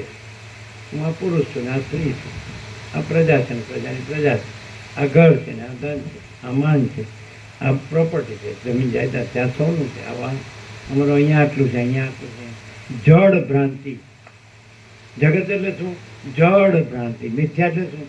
જડ ભ્રાંતિ. અને સત્ય એટલે શું? ચૈતન્ય શાંતિ, अनंत चैतन्य प्रकाश, अनंत चैतन्य शांति.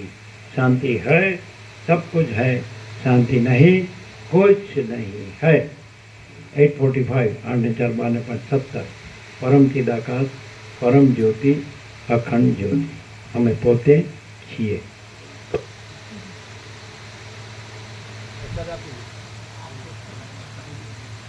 આપી દો,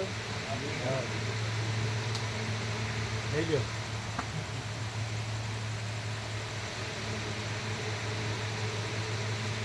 એટલે આ જે વેદાંત જે ગુરુ કથાકાર ઉપદેશકો અને વેદાંત બ્રહ્મની વાત કરે, આત્મા પરમાત્મા બ્રહ્મ પરબ્રહ્મ, એમાં આવું તેજ છે, આવો પ્રકાશ છે. અને એ જગત મિથ્યા રહેલા છે અને બ્રહ્મ સત્ય બોલે છે. અને આ બ્રહ્મ સત્ય રહેલા છે, જગત મિથ્યા રહેલા નથી. સમજ્યા? અને આને જગત મિથ્યાનો મહિમા કરવા આવો એટલે પગે લાગવું પડે.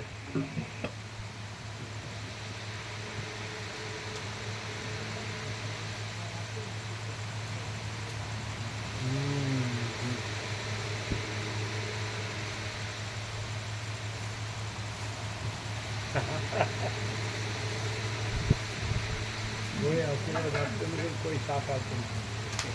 પોતાનું કર્મ જ આશીર્વાદ છે, પોતાનું કર્મ જ થાય.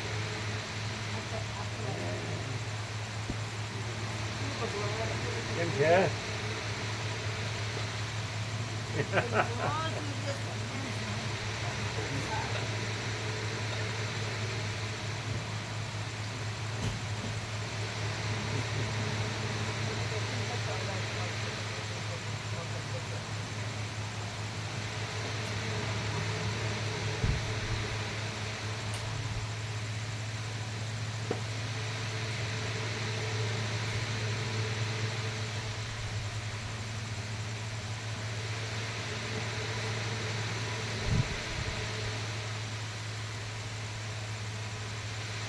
સરસ્વતી એમ કીધું, આ અમે પણ નથી, આ અમે પણ નથી. લીલા વિદ્રોહ જે પોતે બ્રહ્મરૂપ છે એ કહે છે આ અમે પણ નથી. અને આ કહે છે હું બ્રહ્મ છું. અરે ખુરશી.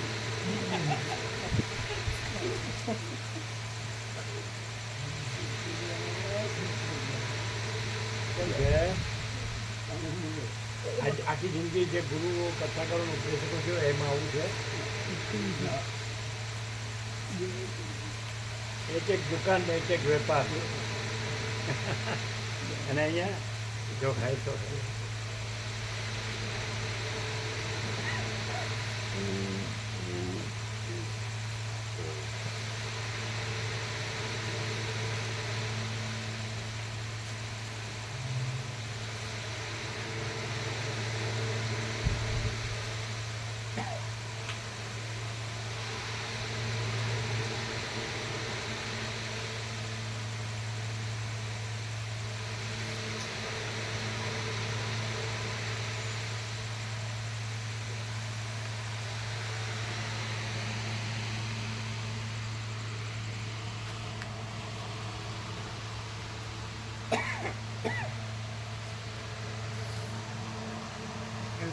સાંભળીએ તો ઘણી બરાબર.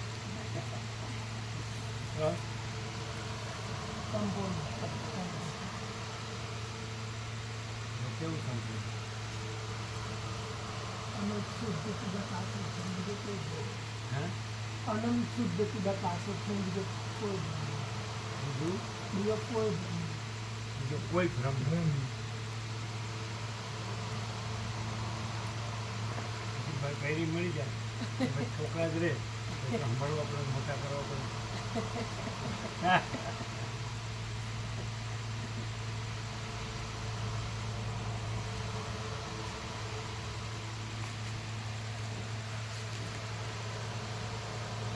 હવે સાંભળતા થઈએ અને સાંભળતા રહીએ અને બોલતા થઈએ એટલે નિવેડો ના આવે.